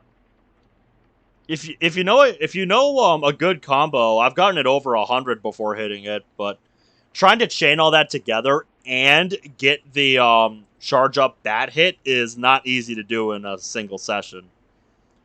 Doing all that in the same run is pretty hard. No, I refuse to believe that I was brought here just to be a goddamn observer. I have to be able to help them. But how? I.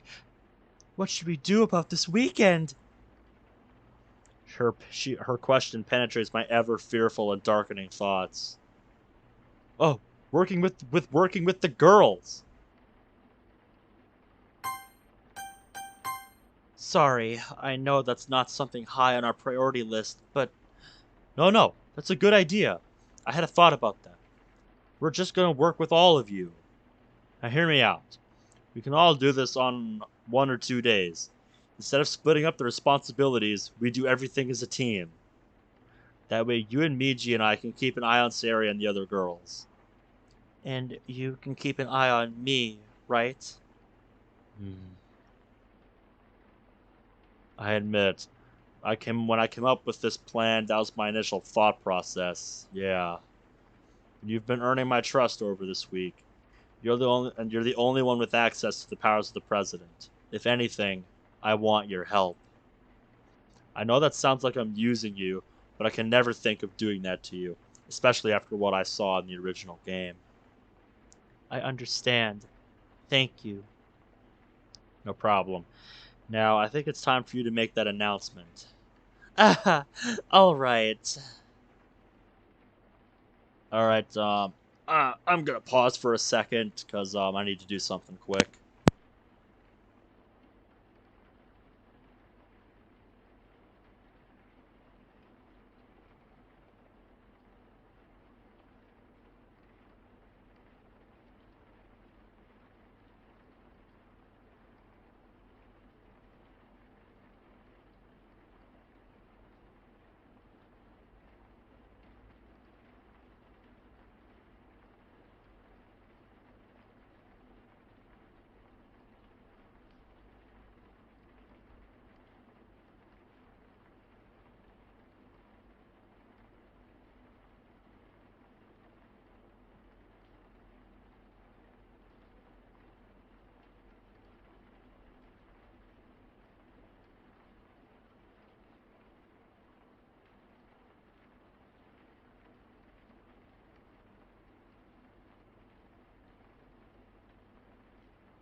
Okay, I'm back.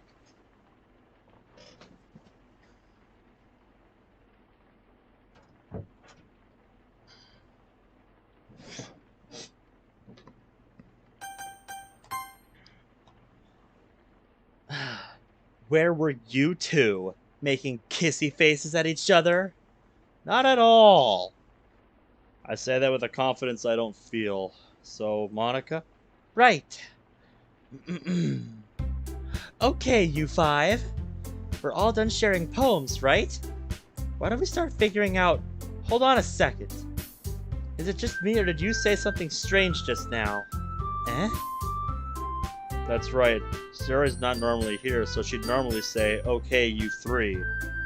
Yes, I remember that. Something did sound a bit unusual. That's right. You deviated from your usual catchphrase when addressing the club. I suppose you're right. I normally say, okay everyone, don't I? Jeez, why is the mood so weird today? Look, even Yuri isn't immune to it. Oh, stagnating air is common foreshadowing that something terrible is about to happen. In your books, maybe. I don't like that expression from Monica.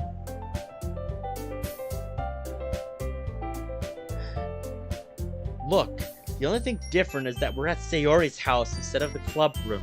There's nothing terrible about that. Although I am surprised at you, Miji.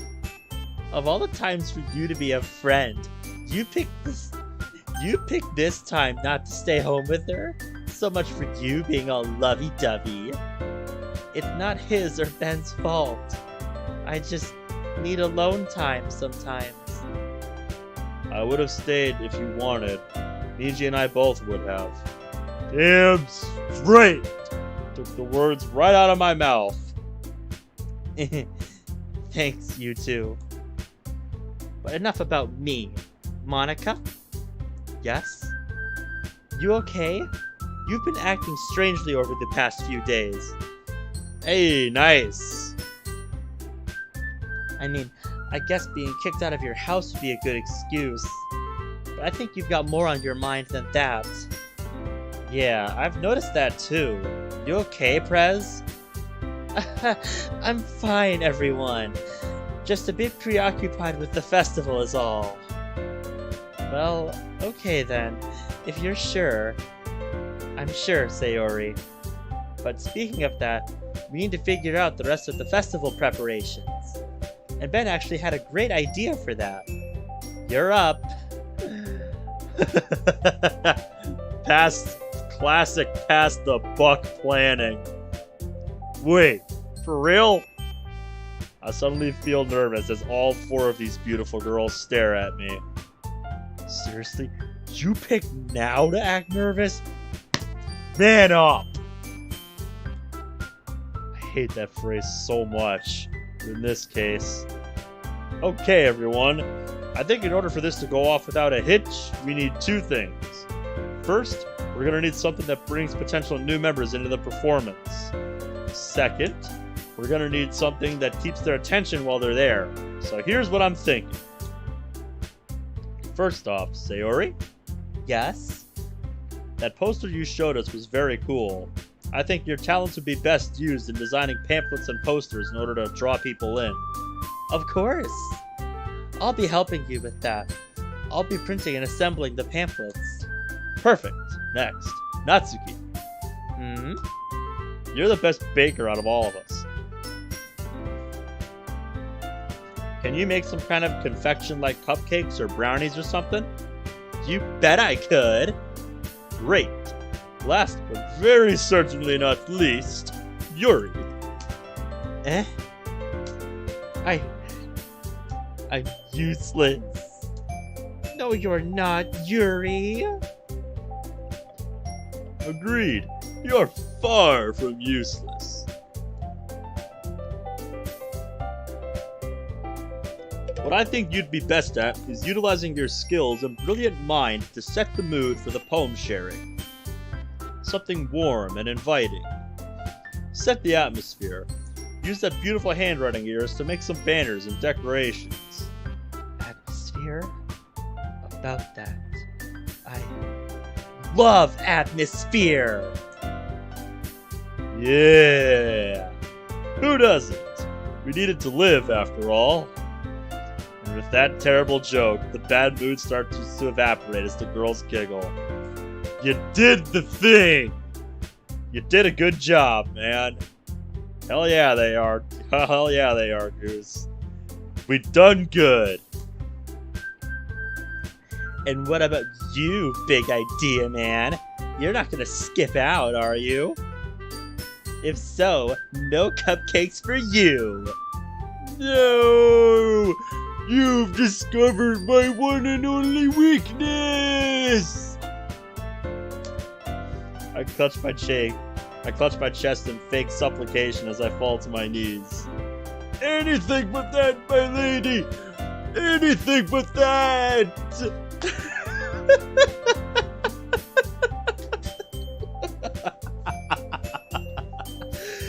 He's such a dork and I love it. No, I actually have an idea for that. I'm gonna ask Miji's parents if we can borrow his house to make the preparations. And that's not all. I think instead of splitting up the work, we should all work on everything together. Huh? But wait a minute, you said... Wait. Let me explain. When we help Sayori and Monica, they'll be the ones in charge telling us what to do. When we're helping Natsuki, she'll be in charge. And when we help Yuri, she'll be in charge. Starting to make sense yet? Silence fills the room as the girls think about this. So, I get to tell Yuri what to do, eh? Oh, I'm all for that. I love that face. Oh, the smugness oozing from her lips says it all.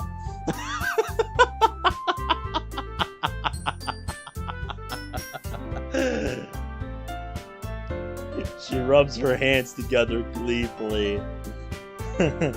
Don't be too mean, or else Yuri might have you do something you won't like. Oh,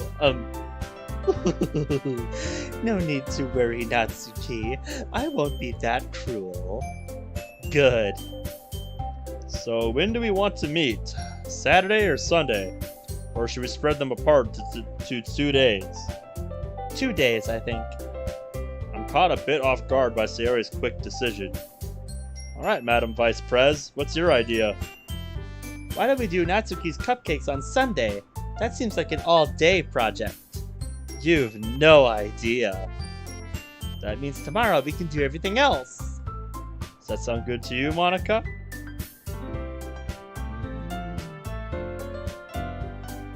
Maybe. I'm just wondering if we shouldn't start on the easiest project right now. What do you mean? Well, Yuri's job is kind of hard too. And if we start now, we won't be rushed. I'll be damned, she really is leader material. That's how she was designed. I begin wondering if the normal version of Monica would have come up with this. Huh, that's a good question. I wonder. Thoughts? No? Nothing? Alright.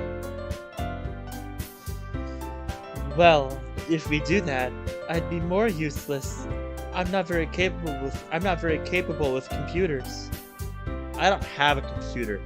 Dad doesn't want me to get one until I get my grades up.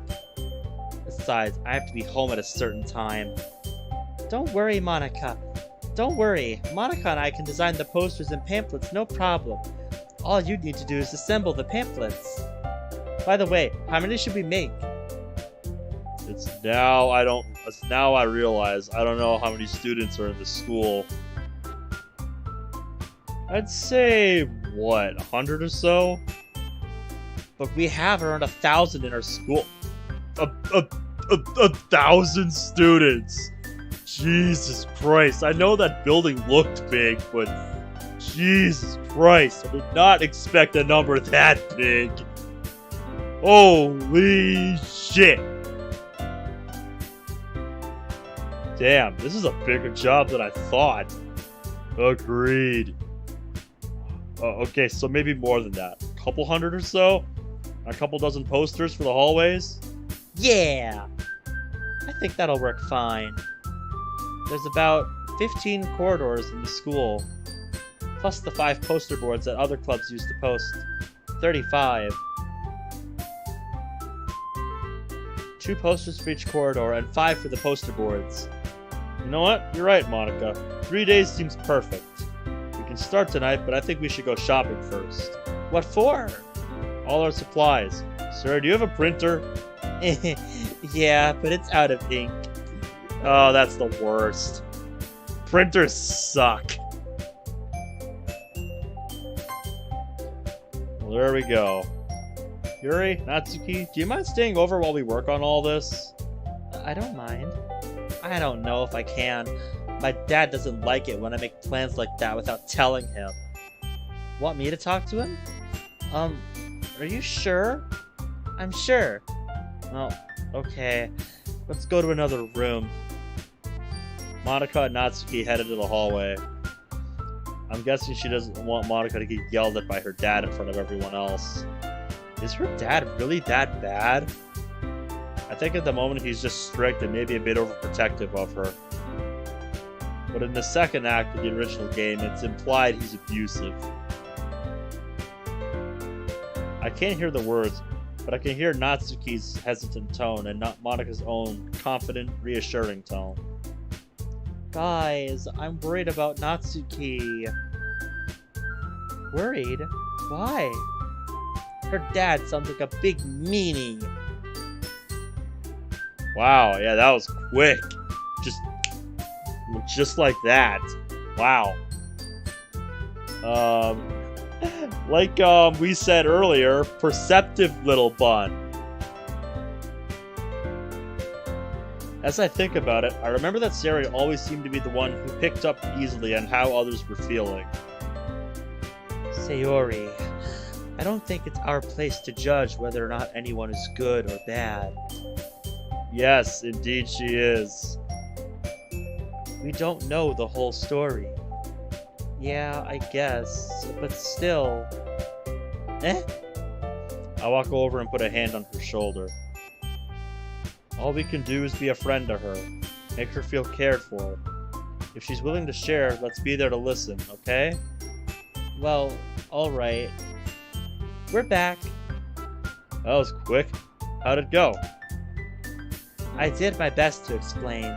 He wasn't exactly happy when I said there was a boy here, though. I told him there wasn't going to be a boy and girl party, just club members working hard to make sure the festival goes well. I mean, Sayori'd kill Ben and Miji if they tried anything. I feel a shiver run down my spine as Monica and Sayori look at me.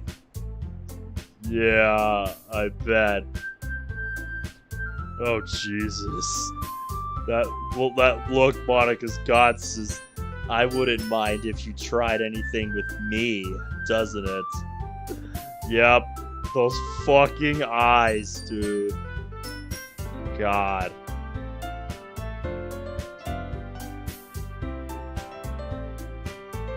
Please don't look at me like that.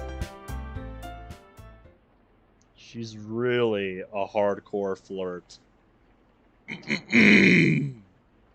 Well then, let's make a list of all we need for the next 3 days. Let's put our hands to work, everyone! We all walk over to the kitchen table. Since there's only 4 of us, 4 chairs rather, I remain standing. Sayori goes off and returns with a small notepad and 4 pencils, all of which she puts on the table. This track is pretty nice, not gonna lie. I like this one.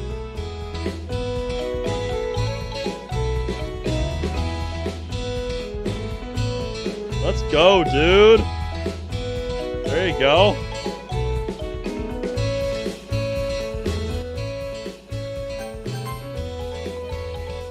Here we go! I don't need much, I think. Just paper, printer ink, and some poster paper. I think we need more than that. Let's work on our list together. The other girls begin to write after getting some paper. Man, do I feel useless. Same here. Why don't we see what Sayori has in her kitchen? I head into the kitchen. Man, it's been a while since we've been in here, hasn't it? Not since that one scene with the news. Not as big as Miji's, but still good. Yes, flashbacks. Wait, how come we're looking through her kitchen? I think since the girls are being so helpful, we should make dinner for everyone. Hey, not a bad idea. Nice.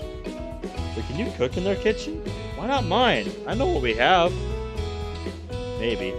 But if Natsuki's father found out, she might get in trouble. Good point. We could at least get ingredients from my house. I'm sure Mom and Dad won't mind as long as we replace them. Well, we're going out later, right? Why don't we just shop for dinner supplies at the store later? Sounds perfect. You got that right.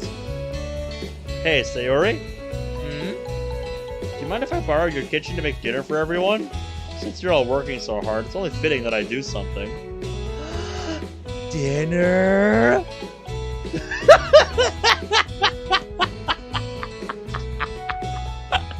Sayori's relationship with food never ceases to amuse me.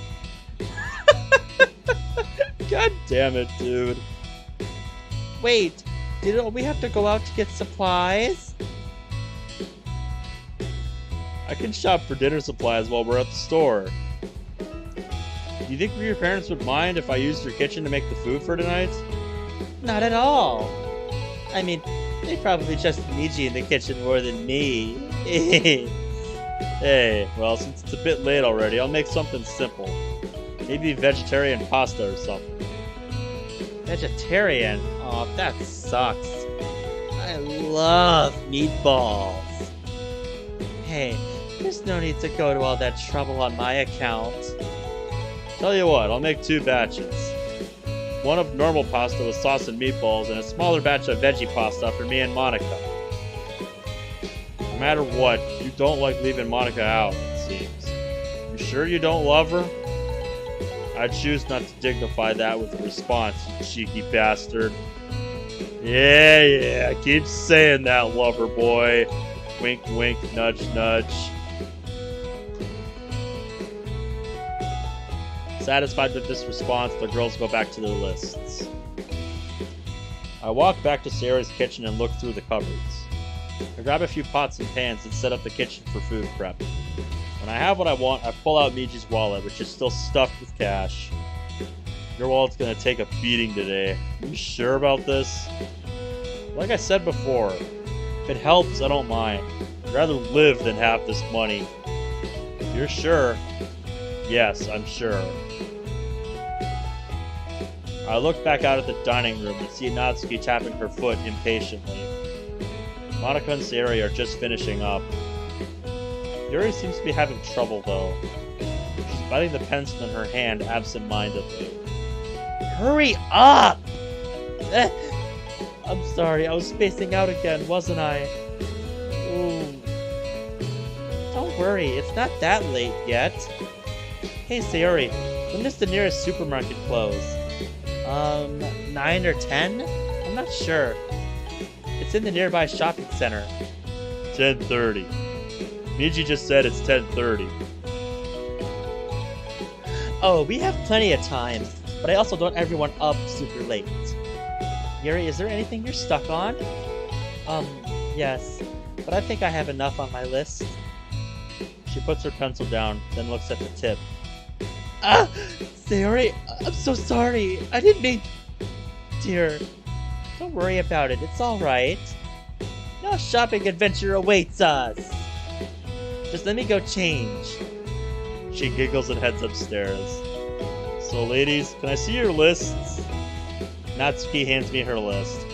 Yuri silently and shyly hands me hers, and Monica hands me hers and Sayori's with confidence. Natsuki's list is pretty long, with a list of ingredients and kitchen supplies. Do you have any of these? I don't even know what half of these are. That sounds like me when I'm at work. I might not know what something is, but I'll be damned if I can't take you to where it is. Yeah, I figured. We can figure it out when we go shopping. Alright.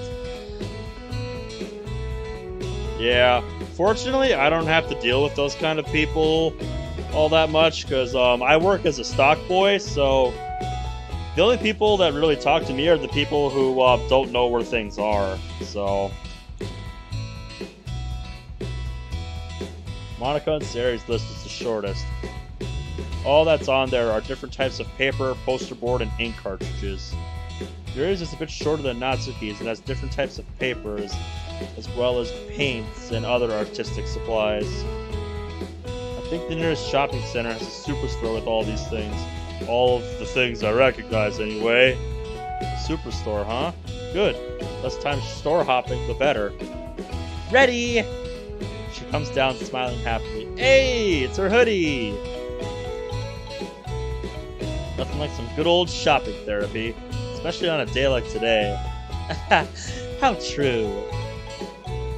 We all head to the front door and grab our shoes and umbrellas. We all head outside. Let's see. I'm going for 3 hours, 47 minutes. Honestly, I'm wondering if I should save this for next time and do that Moss gift giving demo quick. Because I'd like this to not, you know, be a repeat of the last 2 nights where I end up going for 5 hours just to get to the end of a day or something, or lack thereof. So if you'd like to see that now, then you know, speak up, because I get the feeling there's still quite a bit of this day left, and it'll be a while before we get to the end of it. So yeah, okay then. I think we'll save that for next time then. So yeah, I think we're just gonna save here and come back to it next time in that case, because I don't think I have it in me to do all the shopping and whatnot now. We'll save that for next time. I still have to decide if I'm gonna do a stream tomorrow night. I think I will, since DDLC Plus doesn't come out, like, you know, tomorrow night when I get home. So that'll be good, and I'll still have time to do, you know, a stream for more of this and do DDLC Plus when it launches on Wednesday. I really can't believe we're just a day away. No. I'm looking at the Steam page for DDLC Plus right now. I got my digital pre-order in today for it, and according to the store page,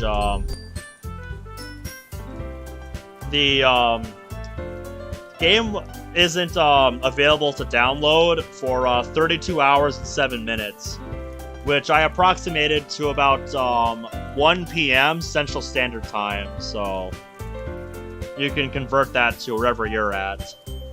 So, yeah. It won't be out, like, at midnight. Yeah, 32 hours. Yeah, just work it out quick.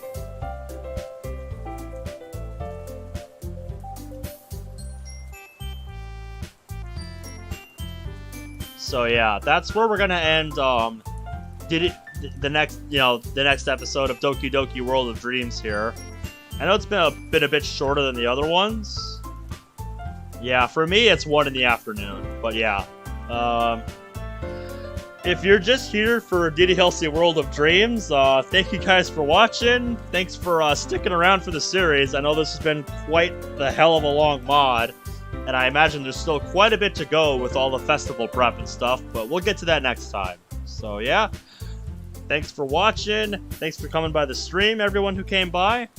Have a nice night, and with that, we're gonna switch over to the Moss gift giving demo quick, since I've got some time for that. Now I just gotta resize my Moss window. Yeah, I was just saying that for people who aren't interested in this, because I know not everybody plays this or has any interest in it. So yeah, but yeah, now I gotta pull up my game files for Moss now, and I should open a window to that on my overlay here. But where to put it? I think I'll change my normal window capture for I think I'll change my normal window capture for Monty's little window in the corner to the files, the desktop files if I can.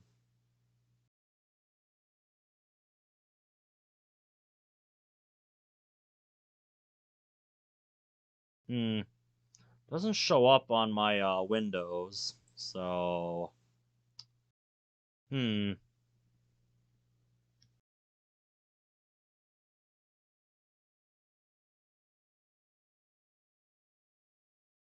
Add display capture. Be nice if I could get this to this display capture to work.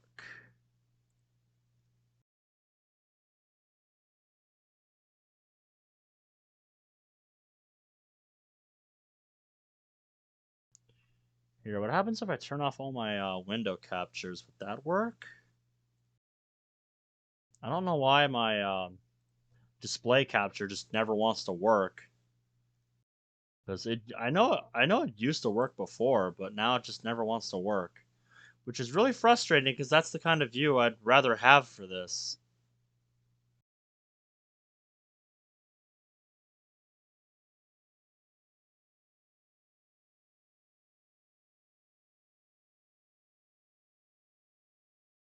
Hmm.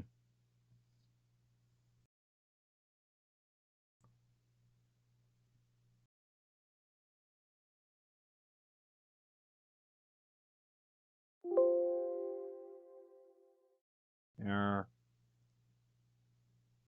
Let's remove that. Let me pull the windows back up here.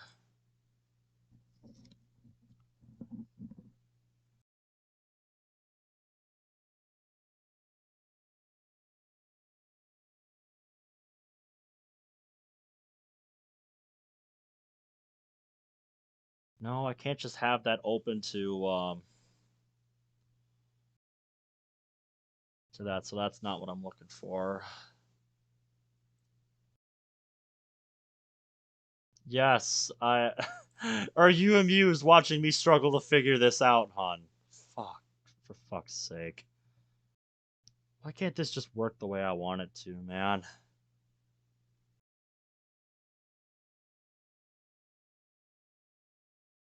Um, no, that's not what I want either.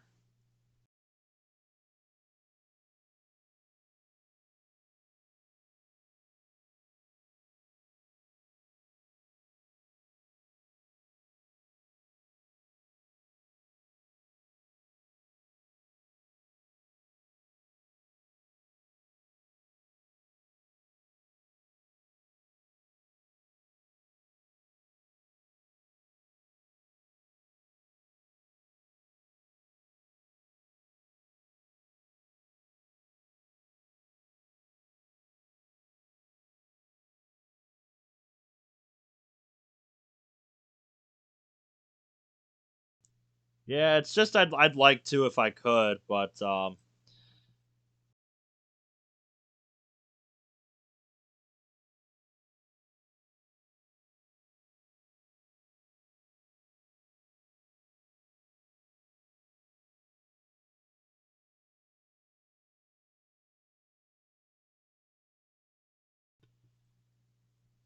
really frustrates me that when I choose display capture, like it doesn't even give me a list of options or anything. It's just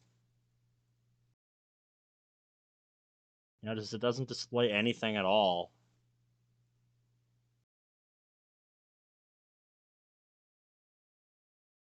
Because like in order to really get this, I'd need to have like a view of the desktop.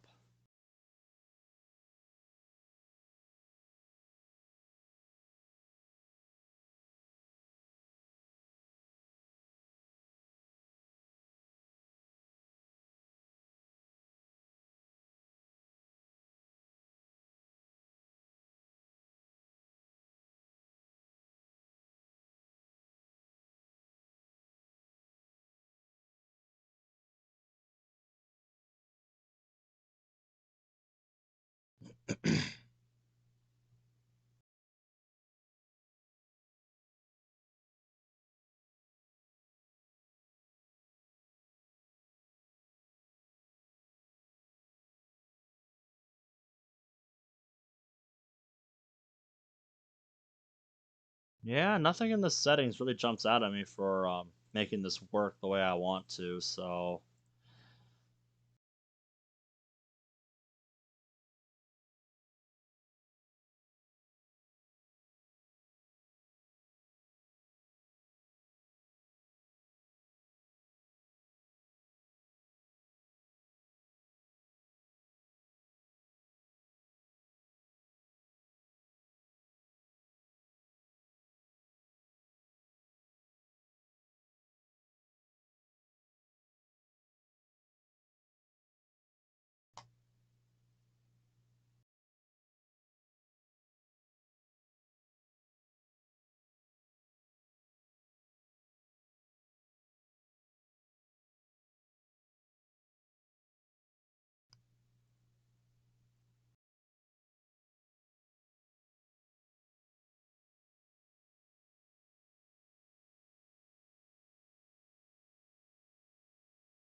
I don't know why I can't just manually set it to my file explorer here.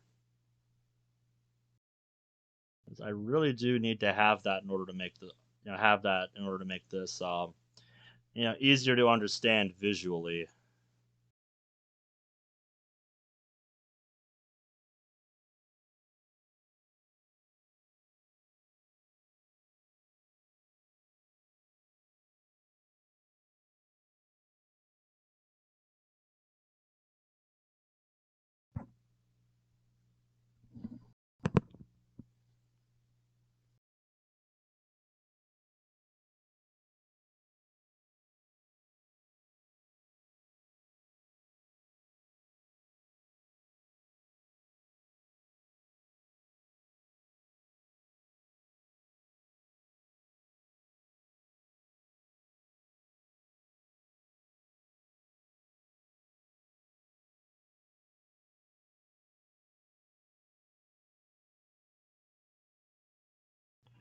Oh yeah, that's okay, man.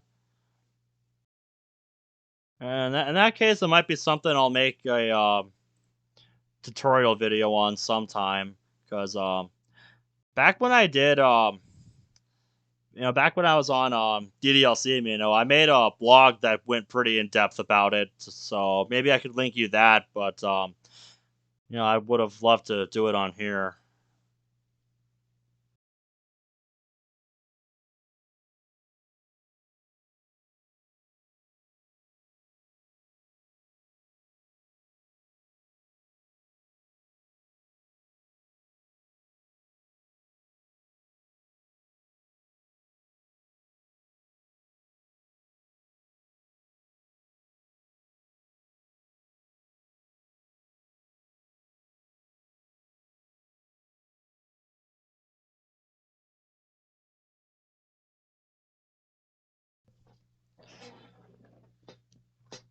That just really frustrates me that this does not want to work. This just does not want to cooperate with me.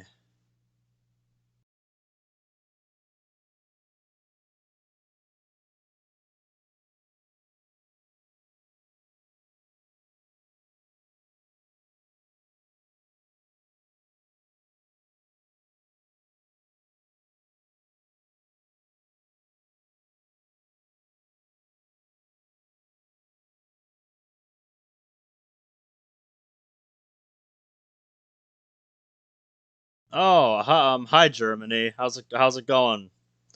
We just wrapped up most of Friday on World of Dreams, and well, the plan was because Goose here wanted to know how to gift Monica stuff from the Sprite packs, and I wanted to show my desktop for that, but OBS is not cooperating with me on that. It's being a bit of a bitch.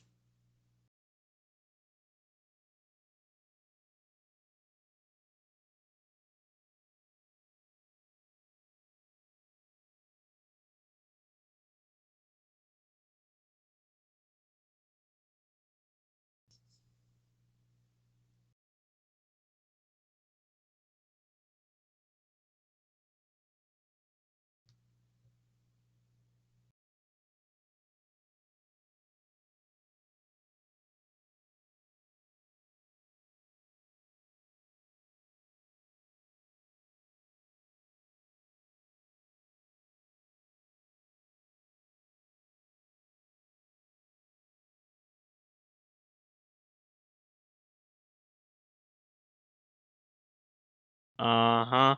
Yep, you got that right. Oh man.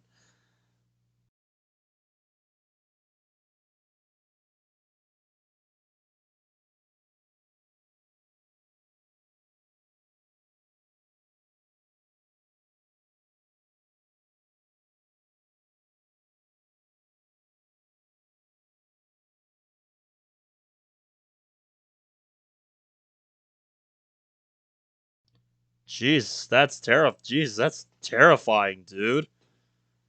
Um, man, you'll have to keep me posted on that if anything becomes of that. It's maybe something I would keep tabs on.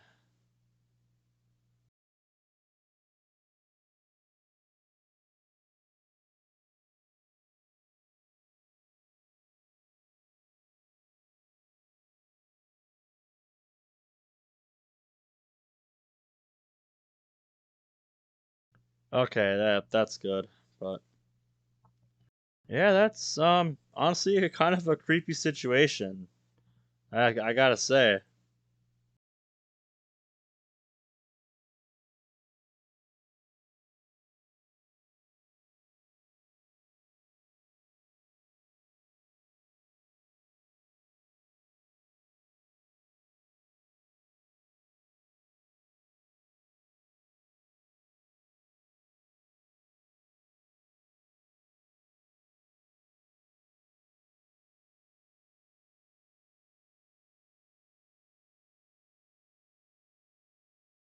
Honestly, I wonder if I have to relaunch OBS to get this to work.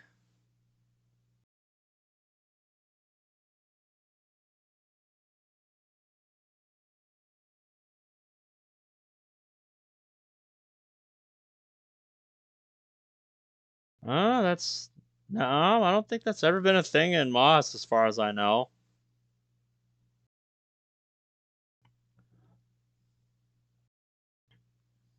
Yeah, she says that in the base game, but every time I've done video on Moss or anything like that, she's never said anything about it, which I think is kind of funny because you would think that's something they would put a little Easter egg in for, but I guess not. You know, just a thought. It's just a thought.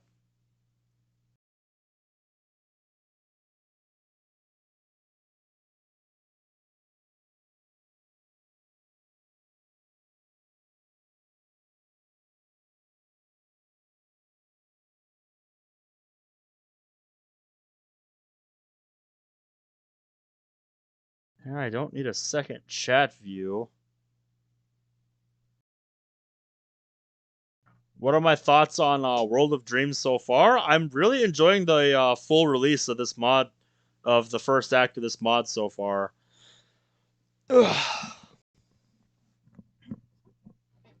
I'm really enjoying it. It's quite good fun.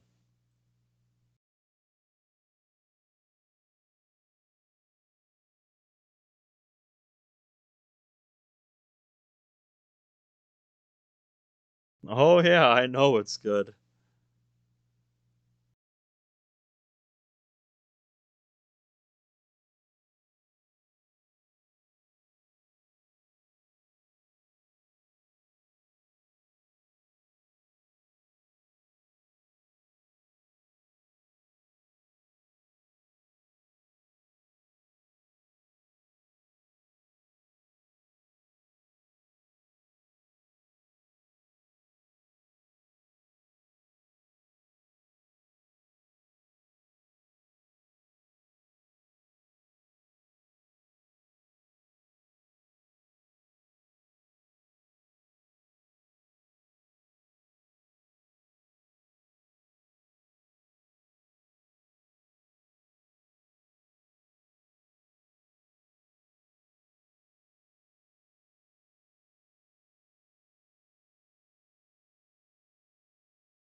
Oh, has he not played this mod?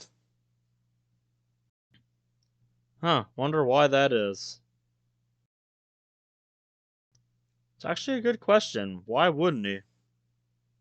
Does he have something against it, or what? Or is he just too busy with other things? Oh, so he's not interested in it. Okay. Well, I guess I can understand that.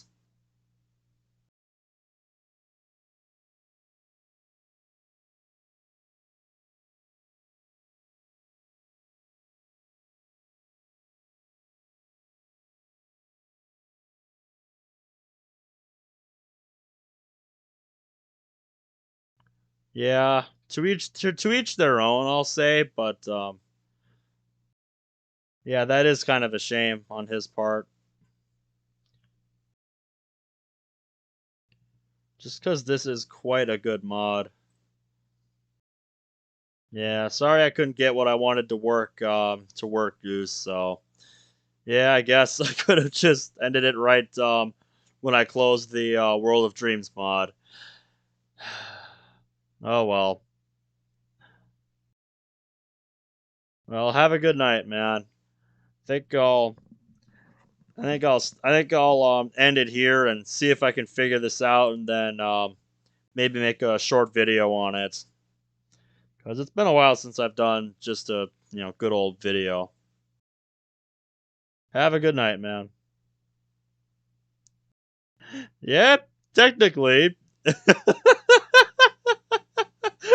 Even Monica's amused. Like, yeah, technically you showed up, but you missed everything about the mod. Well, you can rewatch it. It'll all be up, so. The actual mod part of the video ends at about 3 hours 45 minutes, so yeah, just a heads up. But yeah, with that, I guess I'll end it here for the night.